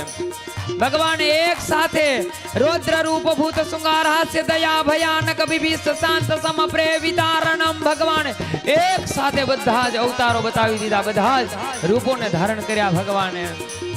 આકાશમાં દંડીભયો વાગવા લાગ્યા. આ સમયે કંસ ખડગ લઈને ભગવાનની સામે આવે છે. ત્યારે ભગવાન કંસના કેશ એટલે કે વાળને પકડી જમીન ઉપર નાખે છે. ભગવાન કંસનો વધ કરે. પ્રભુનો જય જયકાર થાય. આકાશમાં પુષ્પની વૃષ્ટિ થાય. ગંધર્વોએ ગાયન ગાયા. પ્રભુનો જય જયકાર થયો. ભગવાન વિશ્રામ ઘાટે પ્રભુ શાંત થાય. માતા પિતાની મુક્તિ કરે. ઉગ્રસેન મહારાજને ગાદી સોંપી ભગવાન નંદ બાવાને વિદાય આપે છે. ત્યાર પછી સાંદીપનીના આશ્રમમાં 64 દિવસ ભગવાન અભ્યાસ કરી ઉદ્ધવને વ્રજમિલન માટે થઈ અને ઉદ્ધવને વ્રજમાં મૂકે છે ને ઉદ્ધવ ગીત કહેવાય. અત્યારે થોડું અહીંયા ઝાન ને બેન્ડ વાજા બધું હારે છે એટલે ઉદ્ધવ ગીત આવતીકાલે સવારની સભામાં આપણે સમજીશું. ઓહજવ મોહે વ્રજ વિસરત નહીં. ઉદ્ધવ સંદેશો લઈને જાય અને ગોપીઓ જેને પ્રત્યુત્તર આપે એને આપણા ભાગવતમાં ઉદ્ધવ ગીત કહેવામાં આવે છે. અહીંયા માતા પિતાના સંદેશો આપી પોતાના ગુરુ માતાને મૃત થયેલા પુત્રોને અર્પિત કરી અને ભગવાન હવે કંસનો વધ કર્યો. એટલે કંસના 2 પત્ની અસ્થિ અને પ્રાપ્તિ એ પોતાના પિતા મગધ રાજાના જરાસંઘને ત્યાં જાય. જરાસંઘ સાથે ભગવાન યુદ્ધ કરે. 17મી વખત ભગવાન રણ છોડીને ભાગે. પ્રભુનું નામ રણછોડ પડે છે. ત્યાર પછી ભગવાન સોનાની દ્વારકાનું નિર્માણ કરી અને પરીક્ષિત સુખદેવજીને કહે છે કે રાજા સાંભળ, વિદર્ભ દેશના રાજા ભીષ્મકને રૂકમી, રૂકમથ, રૂકબાહુ અને રૂકમેશ અને રૂકમાલી નામના 5 પુત્રો અને રૂકમણી નામની એક કન્યા જેને ભગવાનને વરી ગયા હતા, જે ભગવાનને પામી ગયા હતા. નારદના કહેવાથી માના વાગદાન એટલે સગાઈ શિશુપાલ આદિ રાજા સાથે થઈ હોય અને નારદજી જ્યારે કહેવામાં આવે નારદજીને ત્યારે સુદેવ નામના બ્રાહ્મણને સંદેશો લઈ અને મા રૂક્ષ્મણી સંદેશો લખીને મોકલે છે કે ભગવાન મેં નારદજીના શ્રી મુખથી સુતવા ગુણાનામ તમ વિભૂહુ, મેં તમારા રૂપ ગુણ શીલ સૌમ્ય આદિની મેં કથા સાંભળી. પ્રભુ હું તમને સમર્પિત થાઉં છું. હે ભગવાન હું તમને વરવા માંગે આવું છું. આ સમયે ભોજકટ દેશની અંદર માં ભવાનીના મંદિરે રૂક્ષ્મણીજી વાગદાન સમયે પૂજન કરવા માટે જાય. હાથમાં કટાર હોય. ભગવાન આવે નહીં ત્યારે રૂક્ષ્મણી છે કટારથી પોતાનો પ્રાણ ભગવાનને દેવા માટે તૈયાર થાય. ત્યારે દૂરથી દિશાઓને ચીરતો પંચજન્યમ પાવનાય વિદમહે તન્નો શંખ પ્રચોદયાત. ભગવાન શંખનો નાદ કરે છે. ઘોડાઓના ડાબલાઓના અવાજ આવે છે. ત્રિકાળ સંધ્યાઓને ચીરતી અવાજ હવાઓની ડમરીઓને ઉડાડતી ચીર સંધ્યાના સમયે શંખ નાદ થાય છે. પાંચજન્યાય પાવનાય વિદમહે તન્નો શંખ પ્રચોદયાત. ભગવાન શંખનો નાદ કરે છે. આ શંખનાદ સાથે રથમાંથી માત્ર એક હાથ બારો આવે છે. રૂક્ષ્મણી ભગવાનને પોતાનો વામ હાથ જમણો હાથ ભગવાનના જમણા હાથમાં અર્પિત કરે છે. ભગવાન માં રૂક્ષ્મણીને રથમાં આરૂઢ કરી અને ભગવાન ભોજકટ દેશમાંથી માં રૂક્ષ્મણીને દ્વારકા લઈ આવે. જેને આપણા ભાગવતમાં રૂક્ષ્મણી હરણની કથા આવે. ગાંધર્વ દેશ પ્રમાણે ભગવાનના પરમ વિવાહની શરૂઆત થાય છે. આવો આપણે બધા એ મંગલ કાર્યની અંદર, જો કે ભગવાનના વિવાહ કહી ન શકાય, એ તો માત્ર લોકાચાર છે, પણ માં રૂક્ષ્મણી સાથે ભગવાનનું પાણી ગ્રહણ થાય. ભોજકટ દેશમાંથી ભગવાનના રથમાં આરૂઢ થાય છે. રથની અંદર ધૂળીમાંથી માત્ર એક હાથ દેખાય. એનો અર્થ એવો થાય છે કે સમર્પિત ભાવ રૂક્ષ્મણીનો પૂર્ણ છે. ચહેરો પણ જોયો નહીં. ભક્તિ ક્યાંથી લાગે છે? ચરણથી લાગે છે સાહેબ. ચરણની માં રૂક્ષ્મણીની પ્રીત હસ્તકમળ સુધી થાય. પ્રભુને પોતાનો હસ્તકમળ સોંપી દે અને દ્વારકાની મધ્યે, જ્યાં આજે હાલે માધુપુર ઘેડ કહેવાય, ત્યાં ભગવાન માં રૂક્ષ્મણી સાથે ગાંધર્વત વિધિ પ્રમાણે માં રૂક્ષ્મણી ભગવાનને પામે છે. એ ઉત્તમ કથા કહી એ થોડી જ વાર માટે નશીદ પરિવાર તરફથી અહીંયા ઠાકોરજીની જાન લઈને નશીદ પરિવાર આવે છે. કાલથી આપણે ખૂબ એમને પરેશાન કરીએ છીએ, તો જાન આવે ત્યારે, પ્રભુ ઠાકોરજી આવે ત્યારે બધા ઊભા થઈ અને અભિવાદન કરશું, જેથી ભગવાનના આગમનની ગરિમા જળવાઈ રહે.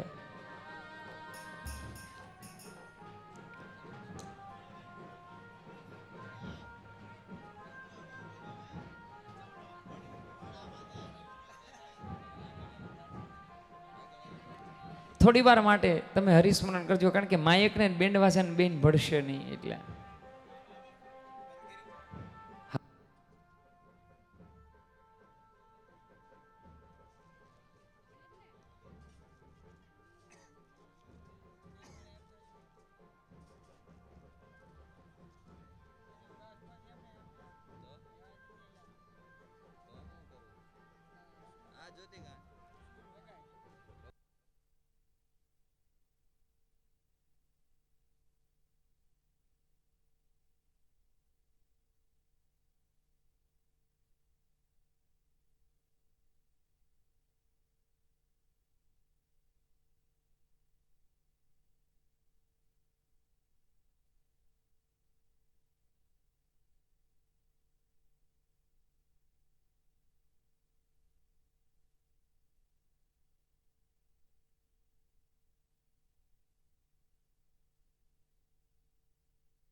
હાલો, એ આપણે કાંક લગ્ન ગીત ગાવા. દાદાએ કથા બંધ કરી, મૂંગે મોઢે થોડું બેહાય. હાલો આગળ હામિયા લઈને જવાનું થાય. પેલા લગ્ન ગીત કરો ચાલુ, ઢોળ ગાઓ. લગ્ન ગીત નો આવડે તો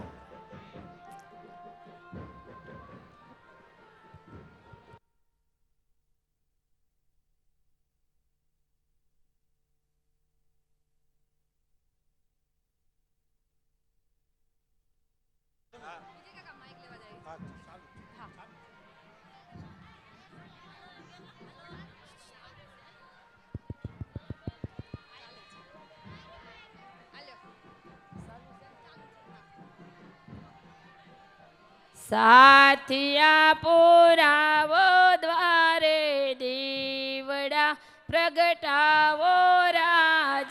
આજ મારે આંગણે અવસર છે આનંદનો આનંદનો.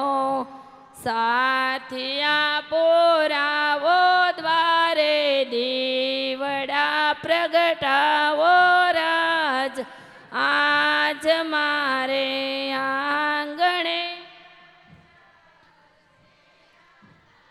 દનો આનંદનો ગોરા ગોરા ગાલ બેનીના લાલ ગુલાબી હોઠ છે લાલ ગુલાબી હોઠ છે ગોરા ગોરા લબેનીના લાલ ગુલાબી હોઠ છે હોઠ છે અણિયારી આંખોમાં બેની આસોડાની ધાર છે આસોડાની ધાર છે અણિયારી આંખોમાં બેની આસોડાની ધાર છે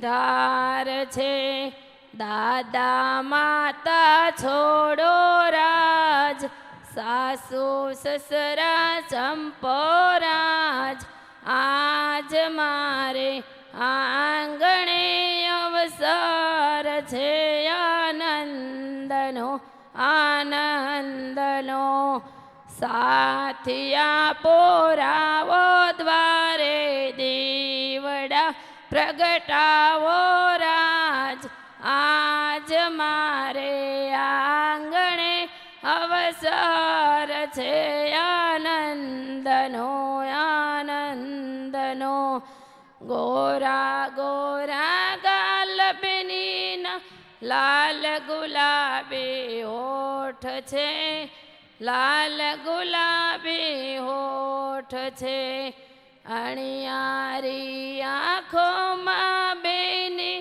આસોડાની ધાર છે આસોડાની ધાર છે કાકા કાકી છોડો રાજ કાકીજી કાકીજી સંપો રાજ આજ મારે આંગણે અવસર છે આનંદનો આનંદનો સાથિયા પુરાવો દ્વારે દેવડા પ્રગટાવો યા આજ મારે આંગણે અવસર છે આનંદનો આનંદનો ગોરા ગોરા ગાલ બેનીના લાલ ગુલાબી ઓઠ છે લાલ ગુલાબી ઓઠ છે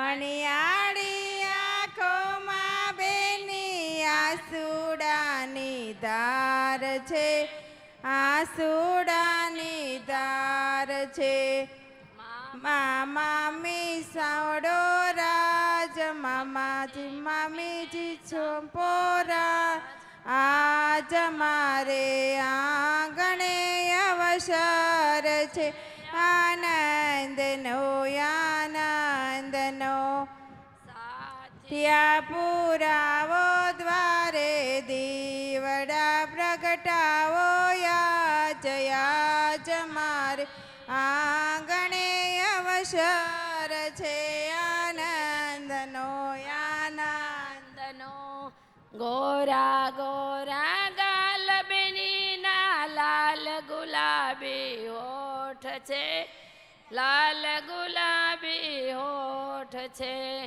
અણિયારી આંખોમાં બેની આસોડાની ધાર છે આસોડાની ધાર છે વીરા ભાભી છોડો રાજ જેઠ જેઠાણી સંપો રાજ આજ મારે આંગણે અવસર છે આનંદનો આનંદનો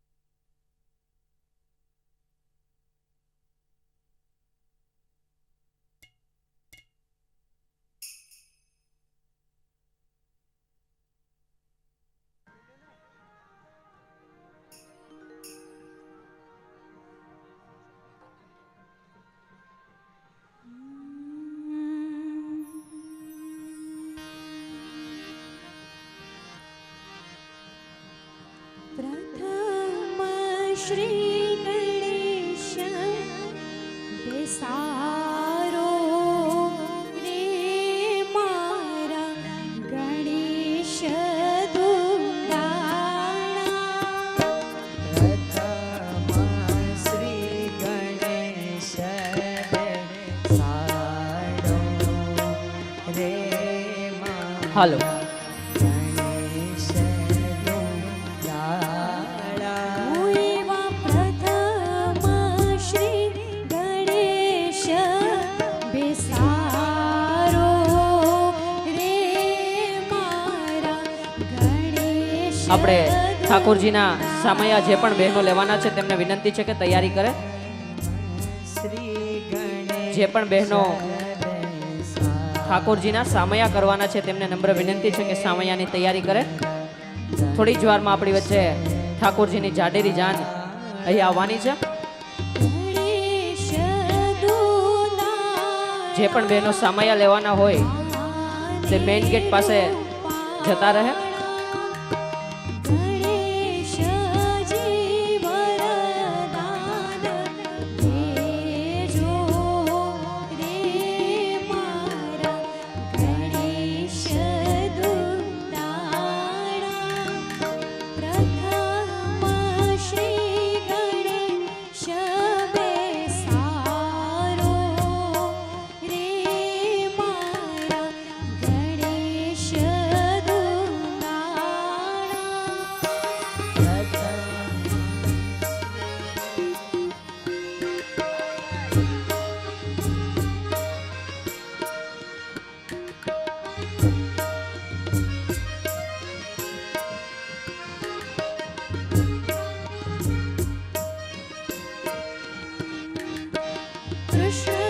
કૃષ્ણજીની જાને રૂડા હાથીડા શણગારો.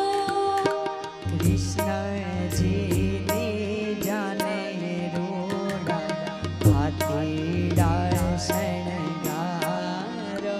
મારા ઠાકરજીની જાને રૂડા હાથીડા શણગારો. ઠાકરજીની જાને રૂડા હાથીડા શણગારો. એવા હાથીડે લાલ અંબાડી રે મારા ગણેશ દુલાળા.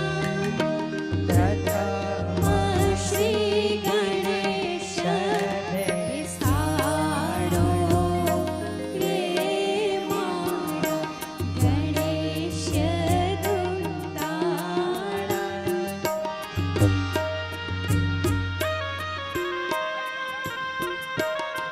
થોડી જ વારમાં ઠાકોરજીની જાડેરી જાન ધારકની ગામના આંગણે આવવાની છે. તેમના વધામણાની તૈયારી કરો. સામૈયા જે પણ બહેનો લેવાના છે તેમને નમ્ર વિનંતી છે કે ફટાફટ ગેટ પાસે પહોંચશે.